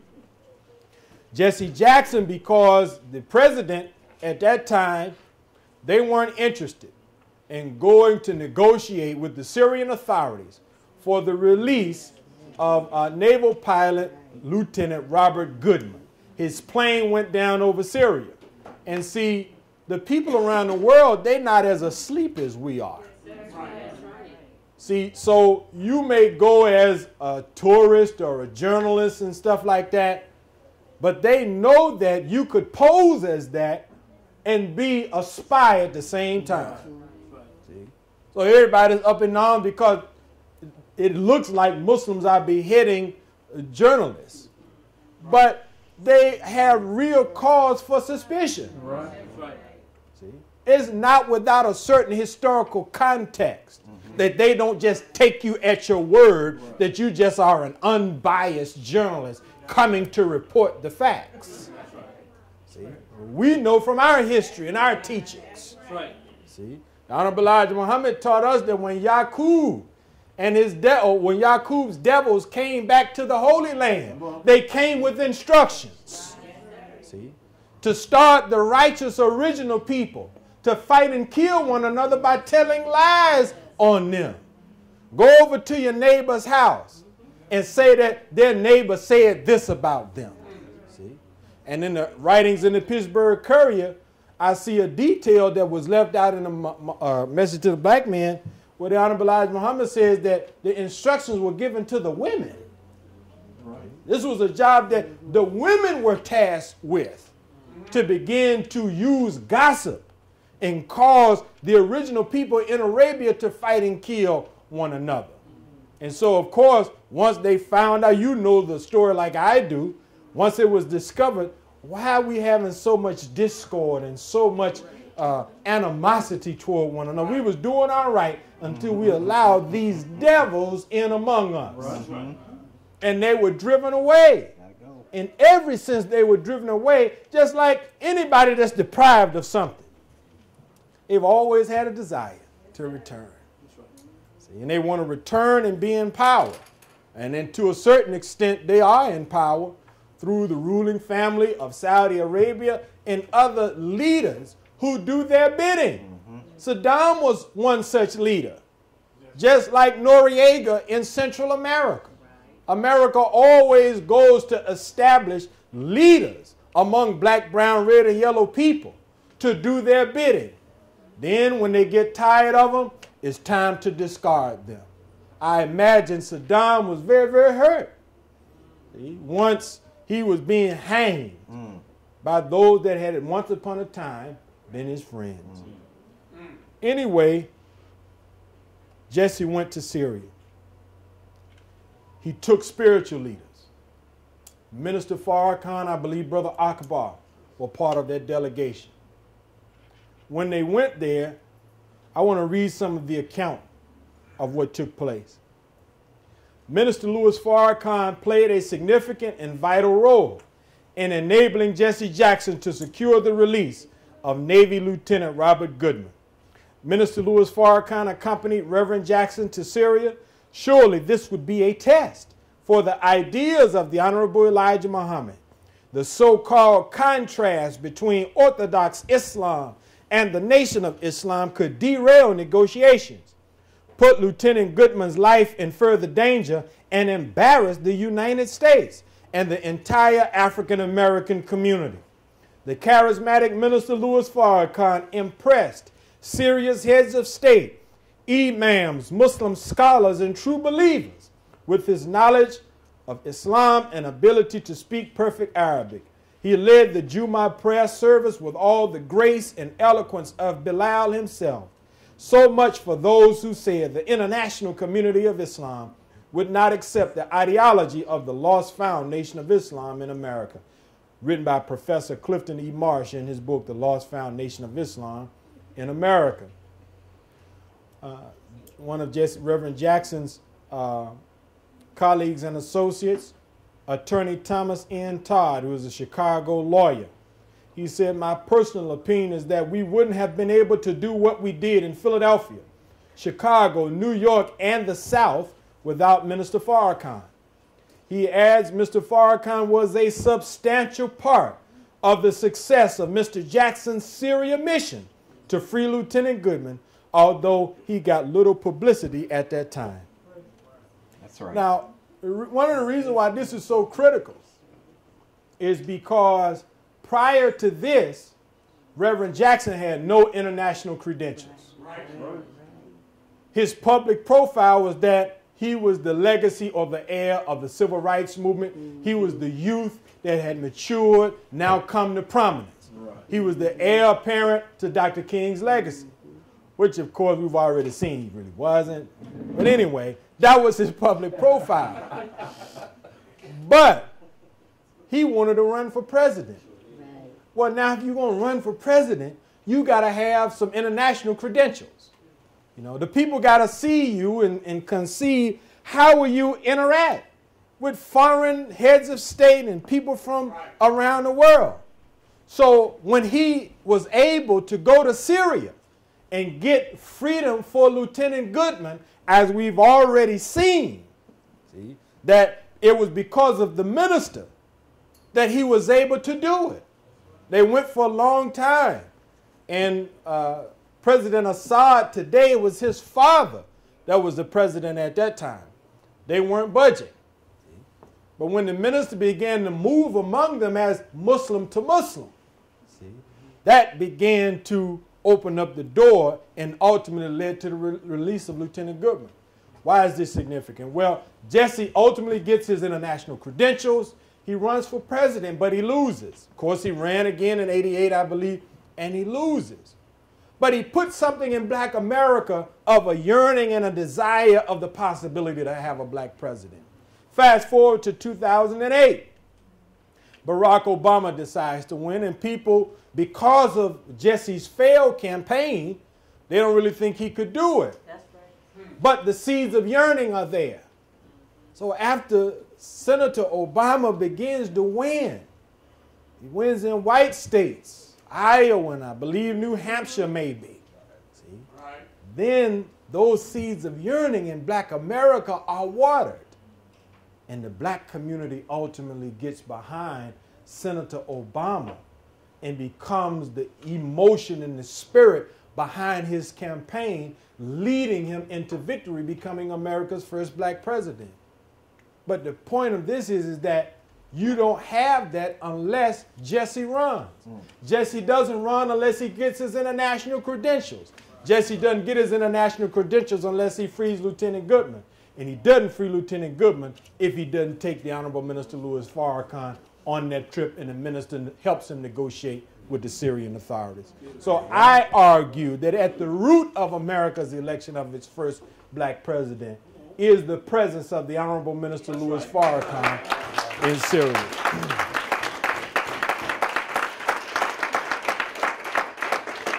Y'all all right? Yes, sir. Anybody need to take a break, refresh themselves, or you know, I don't want to be abusive. I have a lot of information, and you know, sometimes you know, we need to stretch our legs or whatever, but feel free. We're in a home stretch, but you know, Yes. still some substantive areas to cover. The Jewish controversy.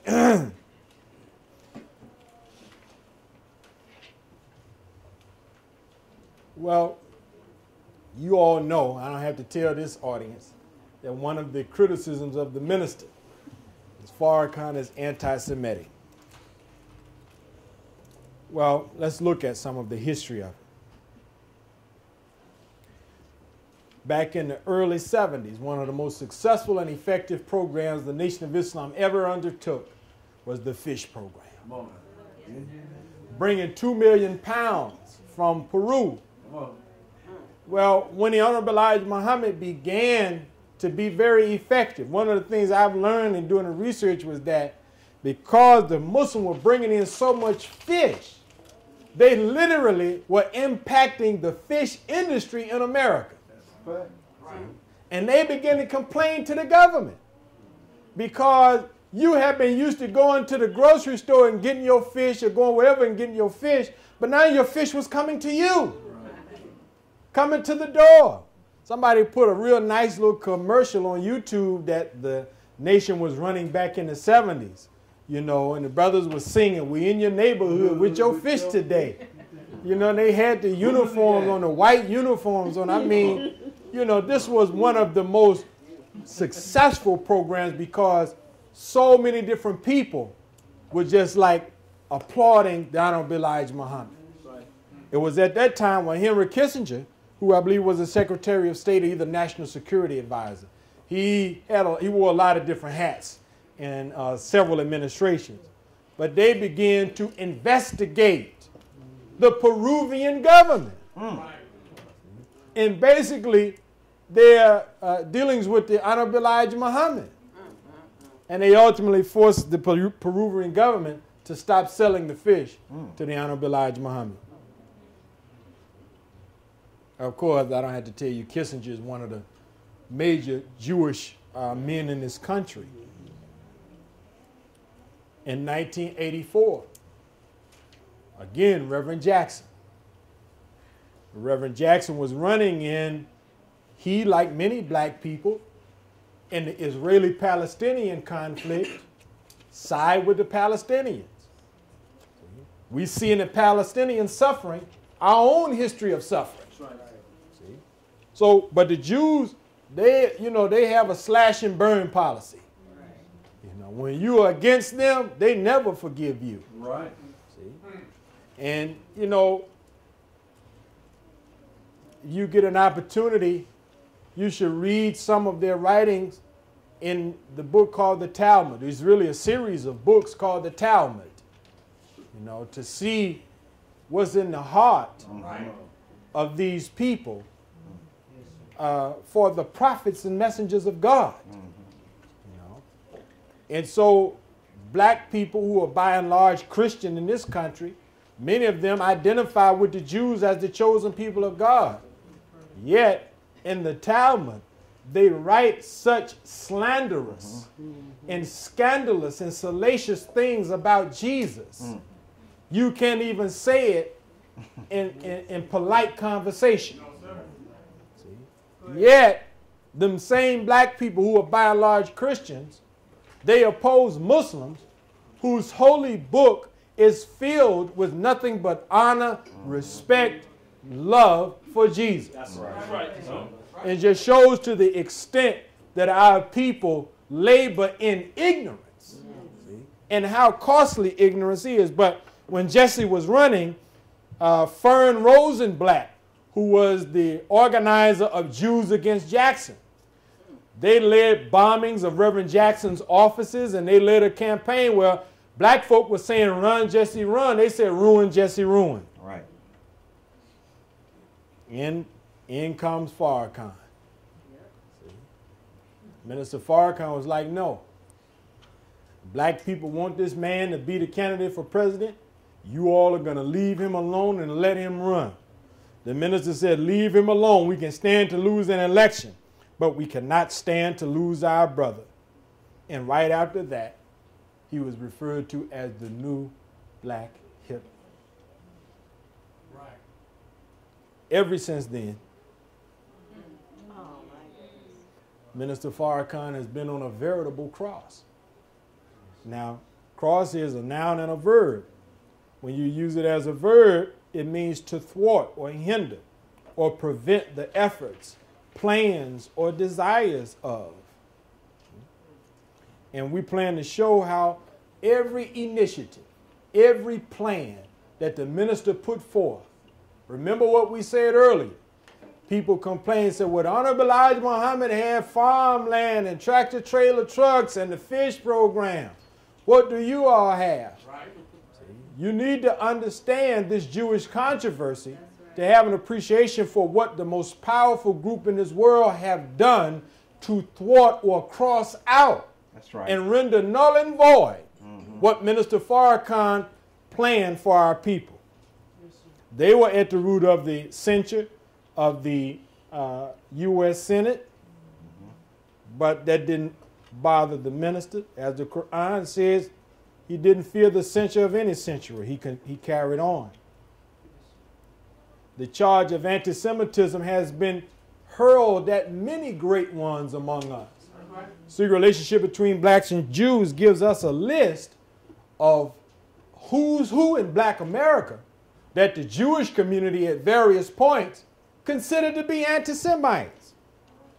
Booker T, W.E.B. Du Bois, Marcus Garvey, Dr. King, Malcolm, the Honorable Elijah Muhammad, Mandela, Bishop Tutu, Julian Bond, Kwame Ture, Andrew Young, Kwesi Mfume, Reverend Al Sharpton, Reverend Jackson, Reverend Joe Lowry, J.A. Rogers, James Baldwin, Richard Wright, Julius Lester, Alice Walker, Michael Jackson, Spike Lee, Ice Cube, Arsenio Hall, Muhammad Ali, Public Enemy, and even Oprah Winfrey. This is motivational speaker George O'Hare, who's a white man. You may have seen him at Savior's Day over the years. He said this about the charge of anti-Semitism. He says, any religion that does not feed the hungry, clothe the naked, visit the imprisoned is a gutter religion. Whether it is a Catholic gutter religion, whether it's Islam, whether it's Jewish, and so on. I'm not sure that's the same words he said, but it was to that effect. And as a result, it went on the airwaves, and right away, all hell broke loose. This is Jude Wanniski. He's a prominent economist and was an advisor to President Reagan. He's a man that really fell in love with the Honorable Minister Louis Farrakhan. He said this, I believe Minister Farrakhan is the most important Muslim leader in the world who can best represent the concerns of the Islamic world to our government.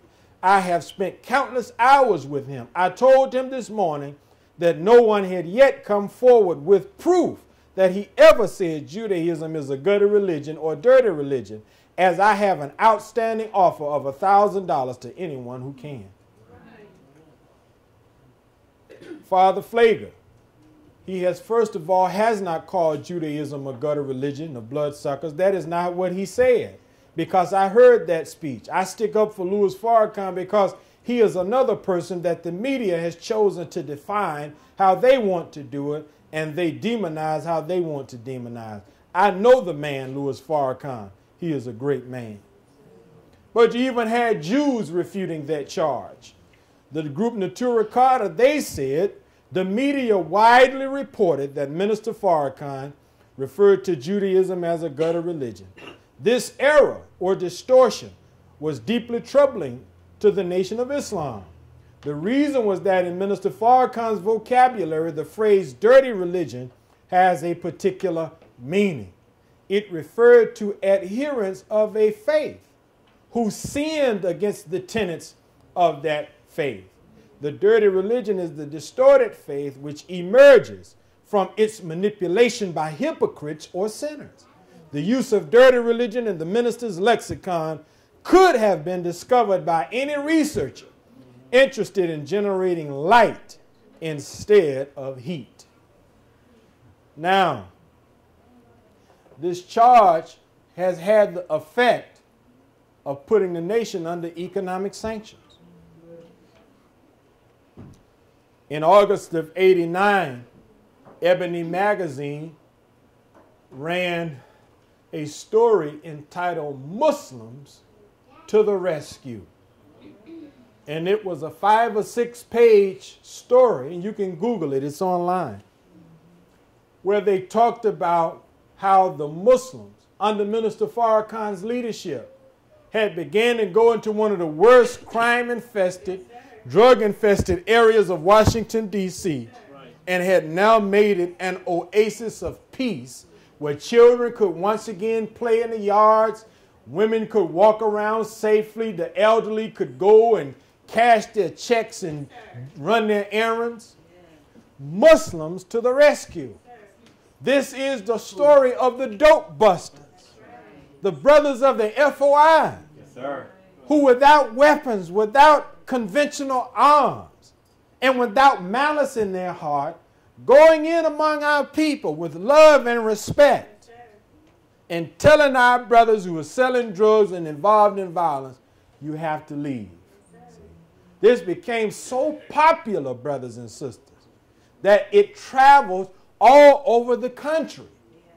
And the Muslim men in the Nation of Islam now could have jobs doing what we say is our mission or our first work, tending to and looking after and securing our people. Yes, sir.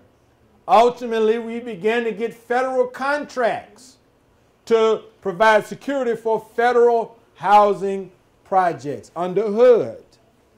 But because of Abraham Foxman, the ADL, and the strong Jewish lobby in Congress, I know they tell you and me to vote, and we go and vote and we put our Congress people in Congress, but most of our Congress people are also honorary Congress people for the Israeli Knesset. See? This is why the man that just resigned, who was the Secretary of Defense, what's his name? Hagel, Chuck Hagel. When he was a senator before he became the Secretary of Defense. They criticized him during confirmations because he had once said, listen, I'm not a legislator for Israel, I'm a senator for the United States. He had a hard go after that because the unwritten rule in the U.S. Congress is that whatever Israel wants, Israel gets. Whatever the Jewish people want, the Jewish people get.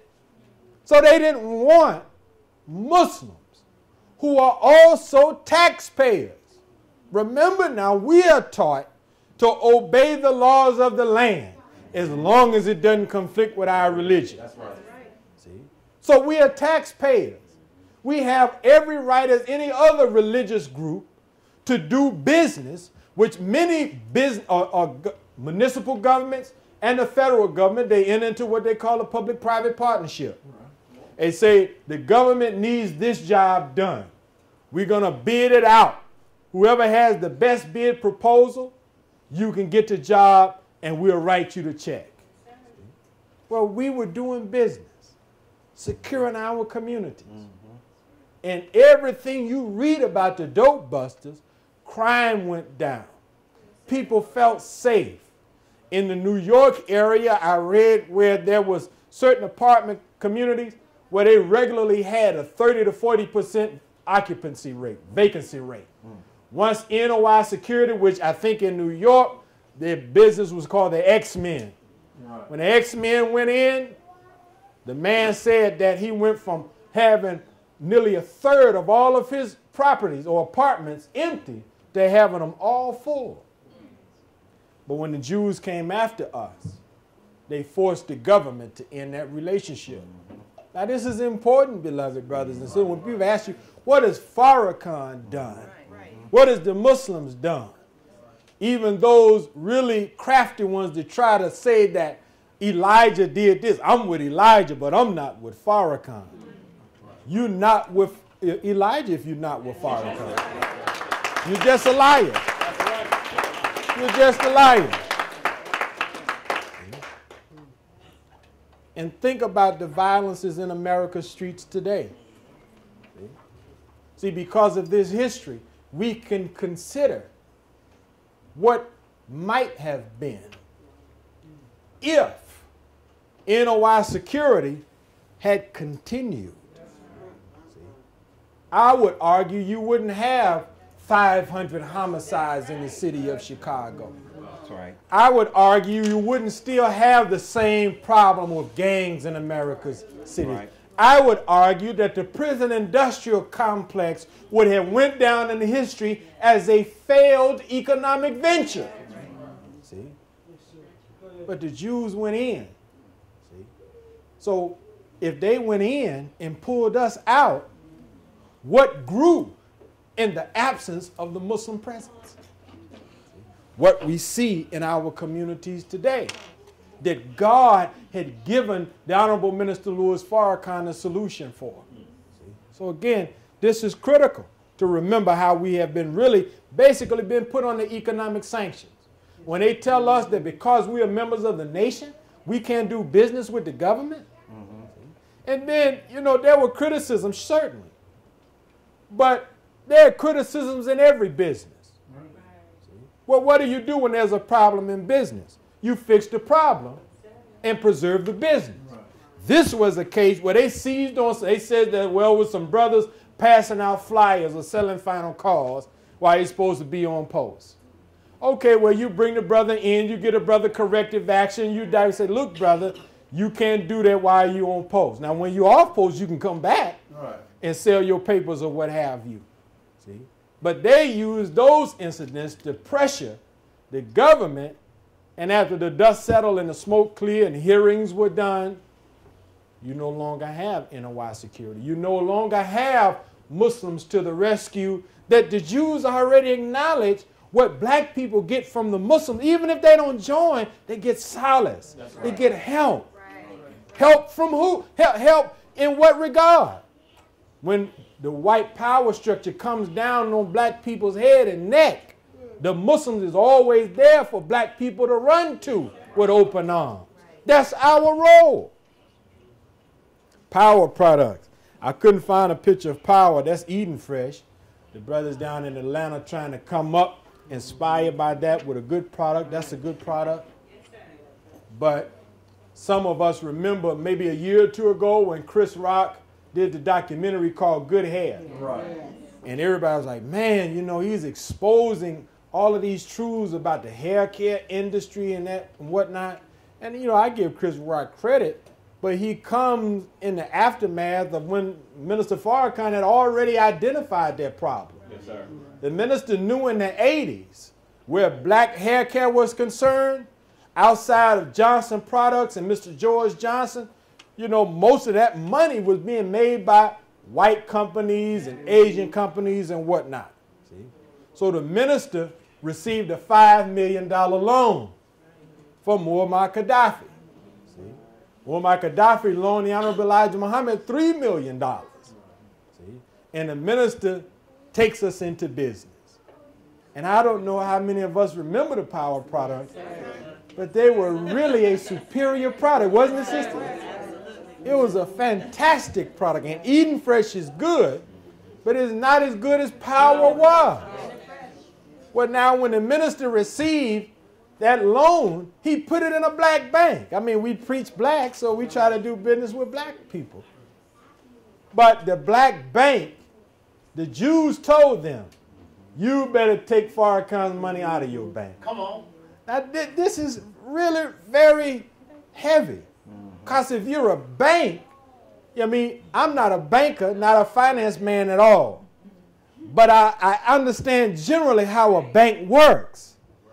They will much rather have a deposit than a withdrawal. Because with the money we put in, they lend it out at rates of interest. They make money.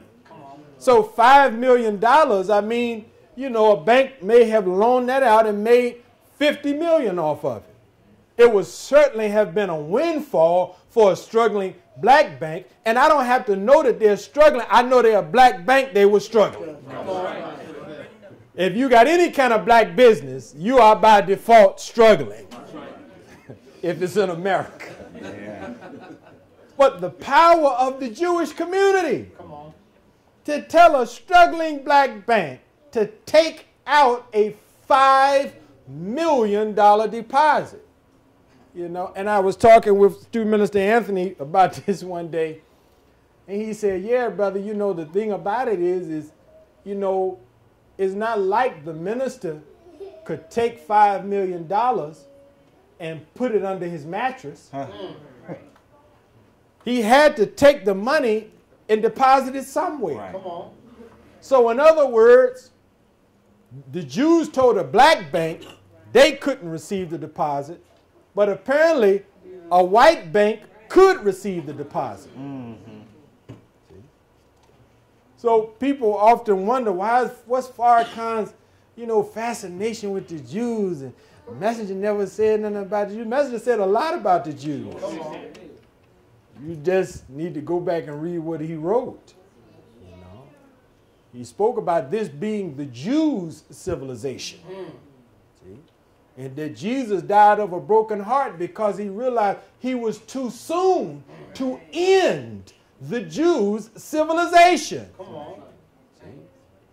And if his father dealt with the devil, see, he said in 1973 in the table talks of his minister, he said, this is a man that Satan can't handle. See? Well, who is Satan? Who is the devil? One is the cause and one is the effect. Satan, why? Satan produces dumb devils. See?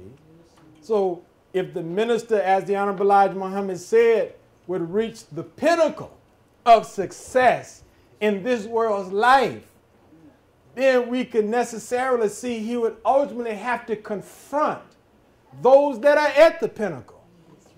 See? This world is ruled over by evil. That's right.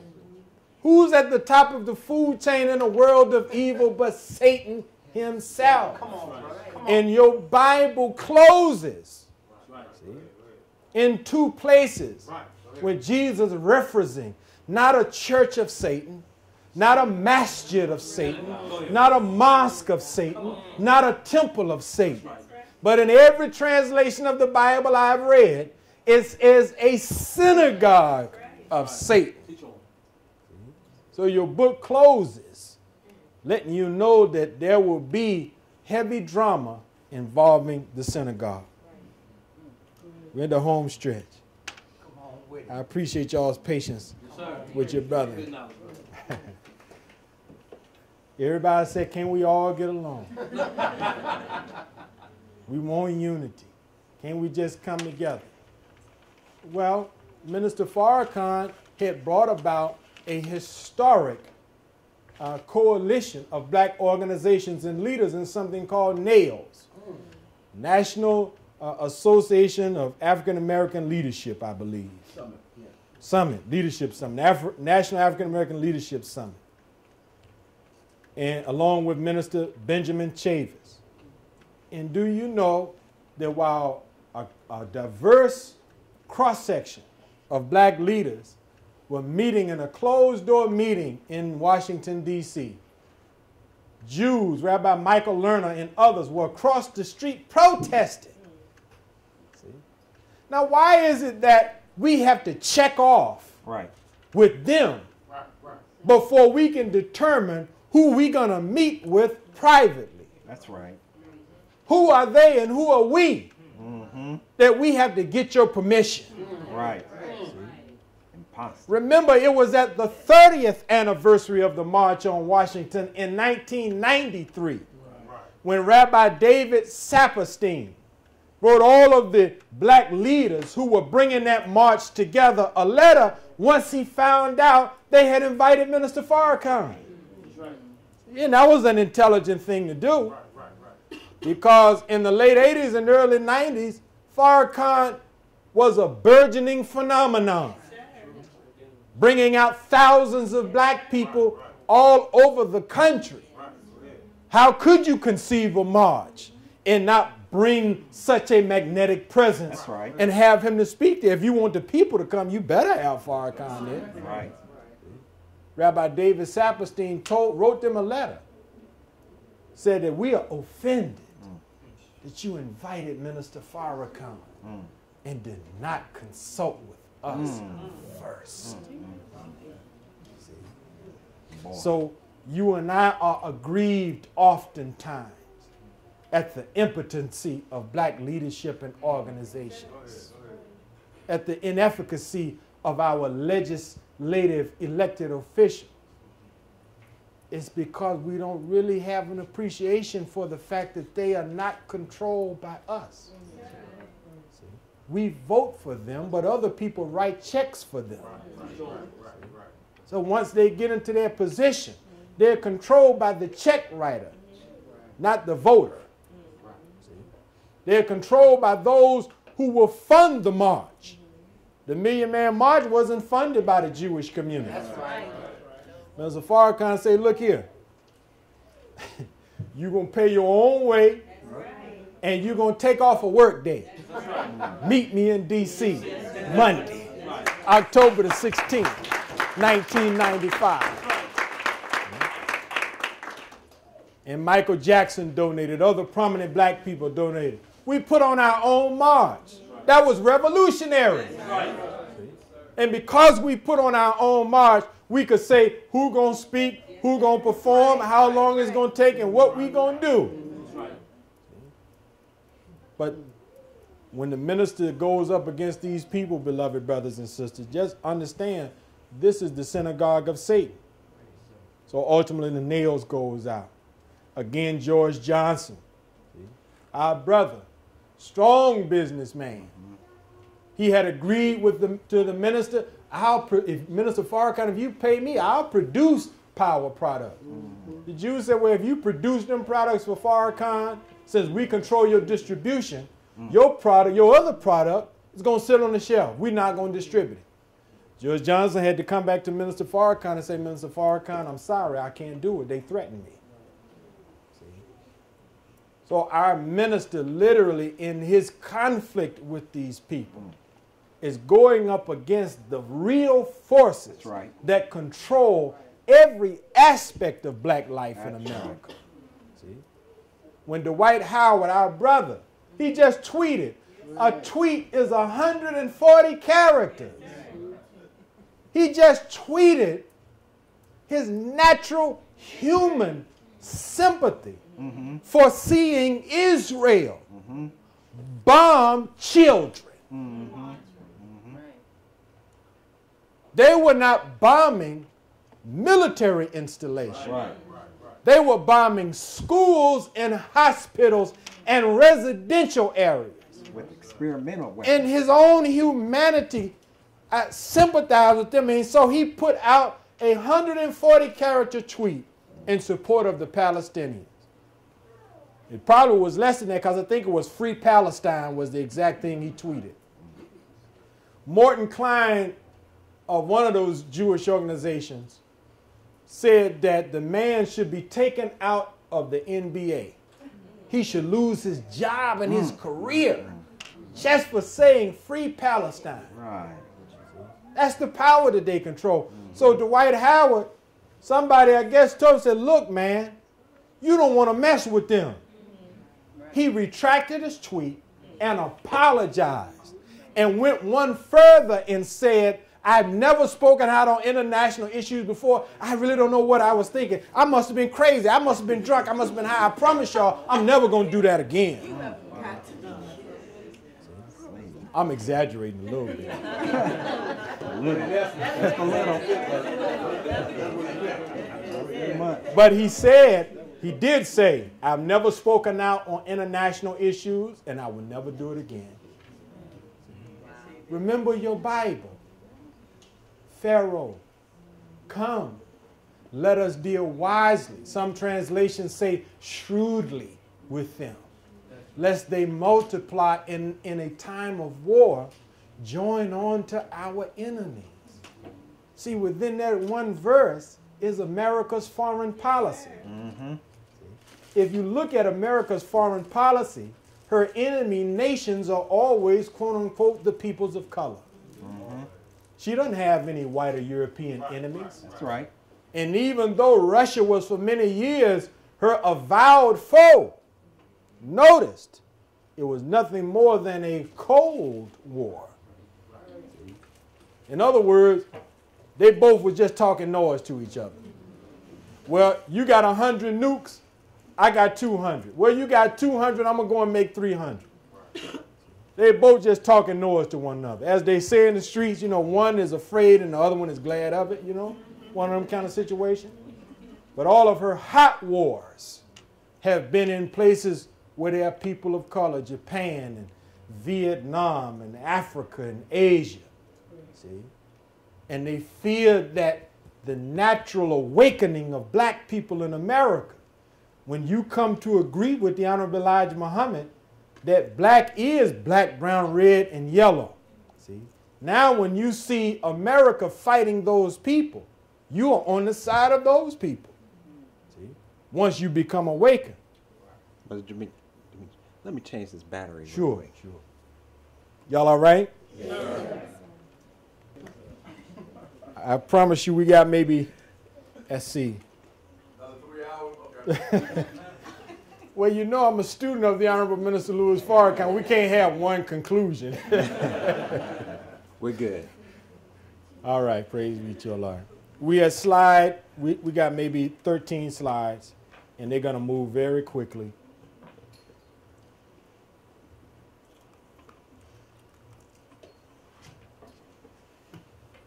Okay.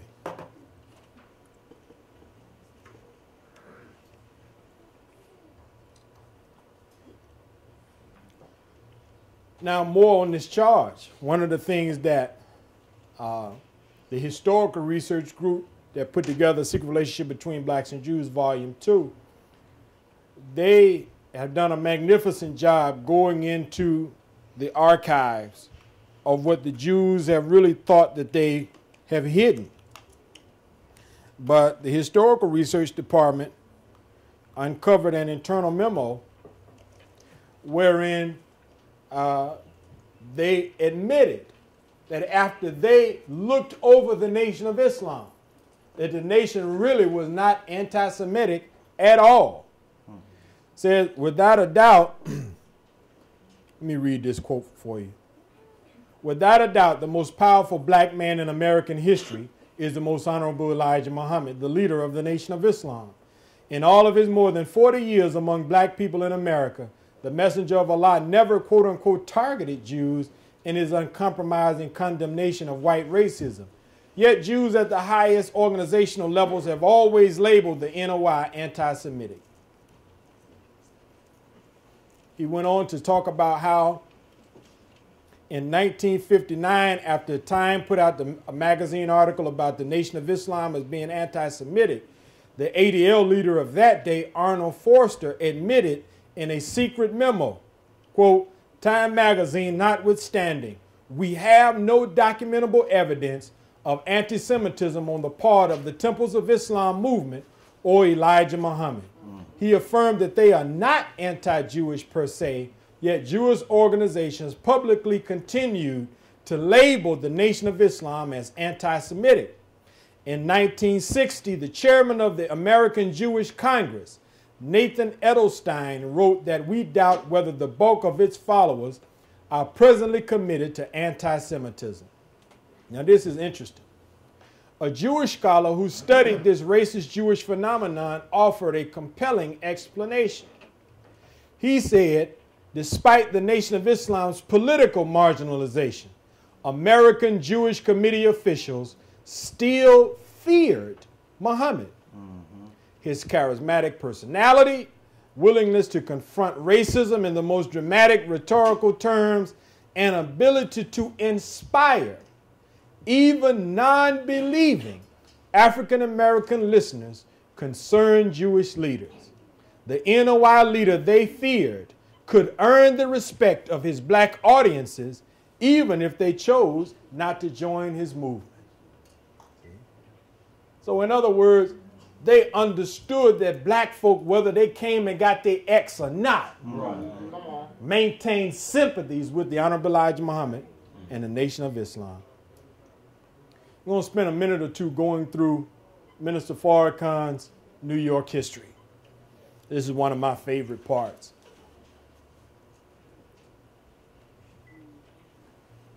First of all, let's consider the Honorable Elijah Muhammad's view of the value and importance of New York at that time. He said, once Harlem is united into the Brotherhood of Islam, she could command the whole 20 million dark people. She only needs to rid herself of worthless orators who have no constructive program for this 500,000 dark people. We, the Nation of Islam, have been given that constructive program, and by all means, we intend to give it to our people in Harlem, New York. The readiness in the eyes and actions of the people of Harlem tell you and me that these people are now ready. So the Honorable Elijah Muhammad saw New York as the critical mass of black people, that if he could make Islam popular and take hold in New York, it would cause a ripple effect all over the country. And so he placed his best minister there. And the history says that from New York, Minister Farrakhan's work product as just a minister of the Honorable Elijah Muhammad presiding over Temple No. 7 in the New York area is without peer. Sepia Magazine, Brother Sterling X. Hobbs did an excellent job bringing some quantification to what Minister Farrakhan accomplished just while he was in New York. This is one thing to say, you know, he was great, but, you know, put some numbers to it so we can have something in our mind of how successful he was. According to Sepia, Minister Farrakhan heads the powerful New York Muslim Temple No. 7 of more than 5,000 active members. He addresses New York via radio 6 times per week and speaks regularly on the Muslim-funded national broadcast, which reaches over 150 cities around the country. On 2 streets, there are 15 Muslim-owned establishments. Muslim enterprises employ more than 500 people, not all of whom are Muslim. There are more than 50 businesses privately owned and operated by individual Muslims, with portions of their profits donated to the Muslim cause. Sales grosses from the Muslim fish program range up to $15,000 and $7,000 from bean pies. Real estate holdings are about $1,730,000. 5,000 active members. This is a part of the minister establishing some 18 temples just in New York. He was working 4 Muhammad Universities of Islam, an average Sunday attendance of over 1,000, an average Wednesday attendance of 600. Again, 5,000 registered. There's no other representatives of the Honorable Elijah Muhammad who had that kind of work product. Plus, when you consider that as the national representative of the Honorable Elijah Muhammad, his broadcast, you know, I would say, Minister Donnell, that the nation was involved in radio syndication before everybody else was, because Farrakhan's radio broadcast was syndicated in every city that had a temple or mosque, which means that it was his voice that was helping all of the other cities to build their temples. Right. I have met people that used to listen to the nation's broadcast during that time, and the people describe it as listening to the Honorable Elijah Muhammad. They didn't know that it wasn't the Honorable Elijah Muhammad, because it was called, I think, Mr. Muhammad Speaks or something like that. Right. But the minister never spoke of himself. Right. He kept his leader and teacher out front, right, and drew people into him all over the country. And this makes me, the business aspect reminds me of something the minister was sharing when he said that the Honorable Elijah Muhammad at one time had given him $50,000. Right. And for him and his family. And he said that he wrote him a check, and the minister put the check in the drawer. He didn't know what to do with it. And he said the check stayed in the drawer for several months. And he told Brother Akbar, who was his assistant minister, Minister Larry Forex at that time, and he said, Brother Akbar looked at him like, brother. He said, go get the check, I'll show you what to do. He said he was 40 years old, he had never had a bank account. You know, so they deposited the check, but the minister invested the money that the messenger gave for him and his family in businesses for the mosque. He said he think his family may have gotten, I think, maybe $1,400 out of 50,000. You know, so this is a man that's worthy of our love, worthy of our support.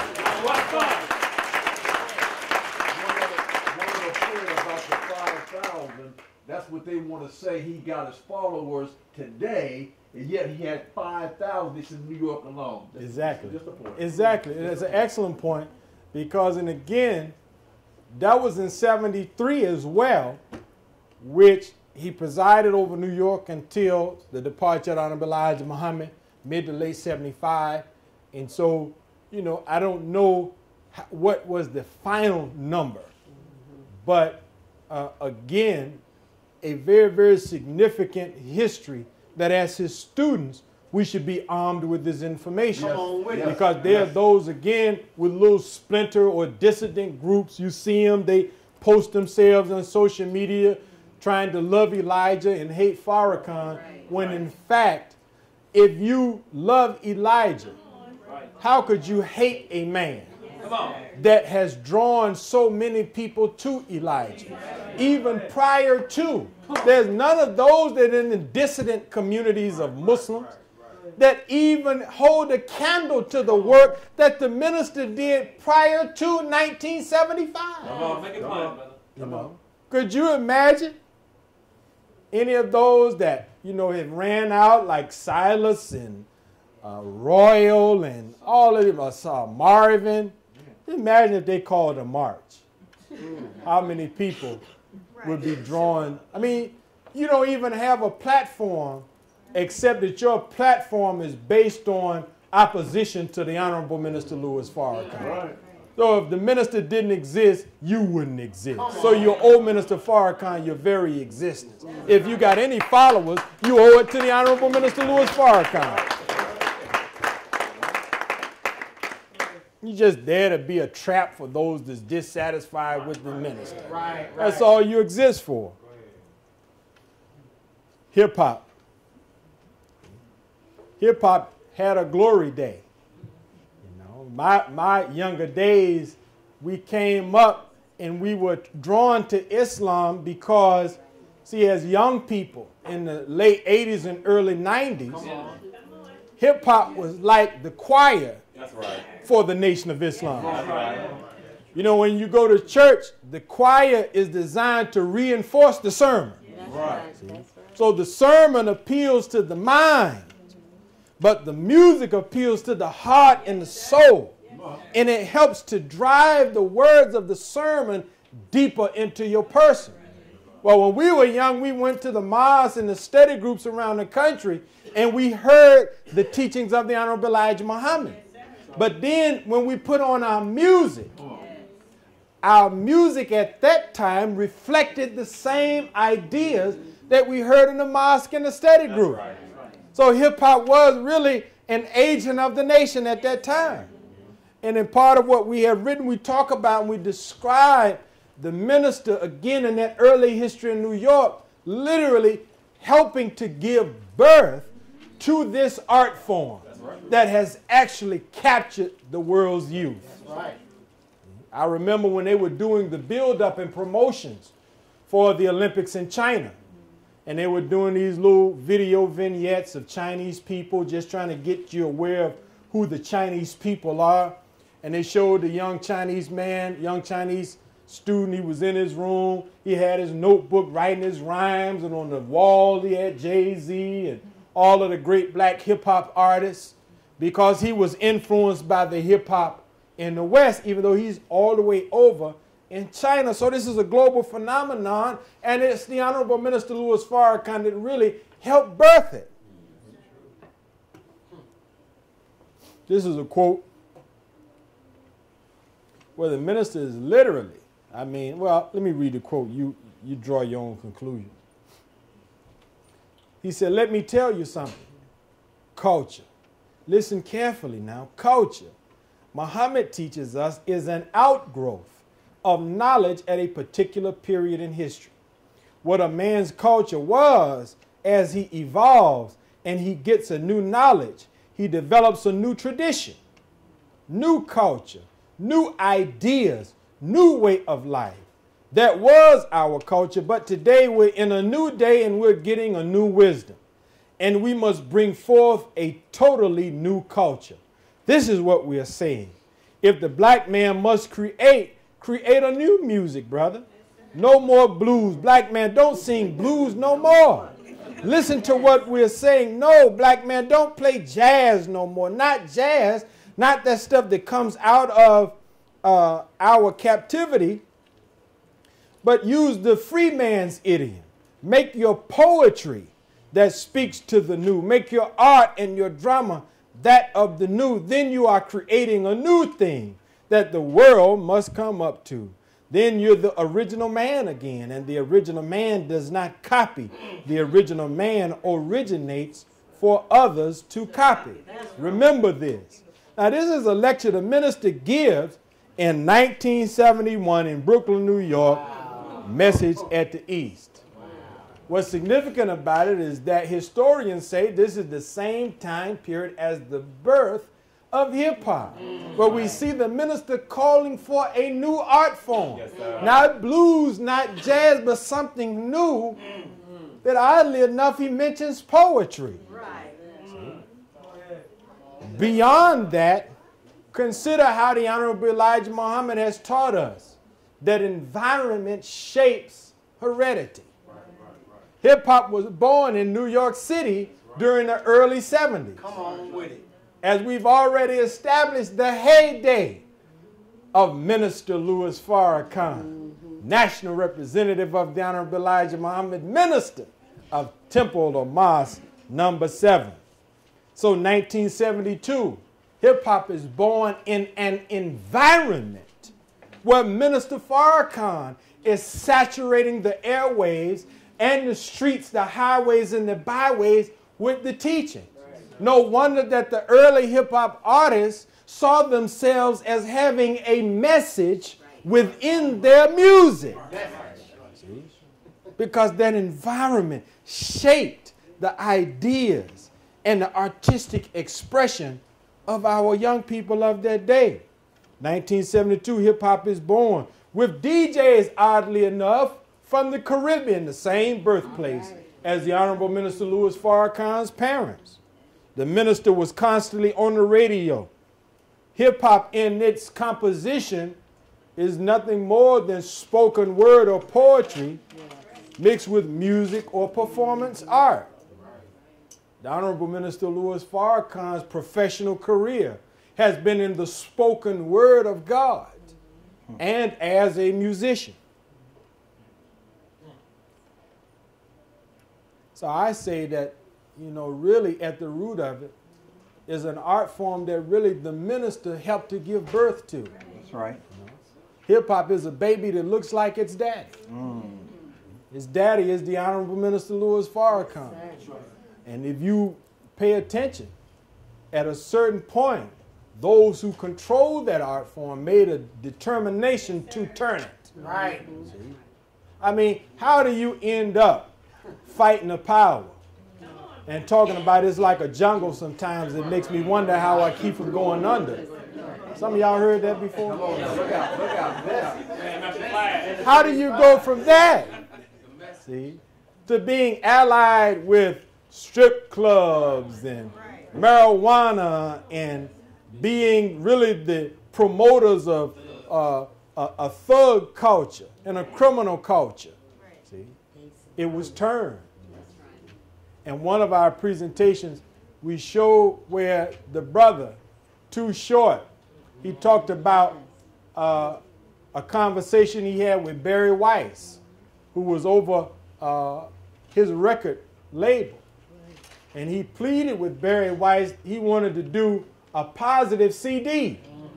And Barry Weiss told him, said, no, I think you should do the raunchiest Too Short album ever. Right. And after that, you can do what you want to do. And see, Too Short agreed. But when he came back and it was time for him to do a positive album, see, that was what was in Too Short's heart. Right. But he didn't realize that Barry Weiss, the man he was dealing with, he had a heart of Satan. That's right. He never intended to allow Too Short to do a positive album. That's right. So Too Short goes out and does the filth and is never given the backing of the record label to do the righteous album. So that art form now has to be brought back. And again, I'm encouraged by J Electronica and Common and others who are bringing back the original, not just the original style and flow that's entertaining to the ear, but artists who play some music or place a message in their music. So, beloved brothers and sisters, you've been patient, and now your patience will be rewarded.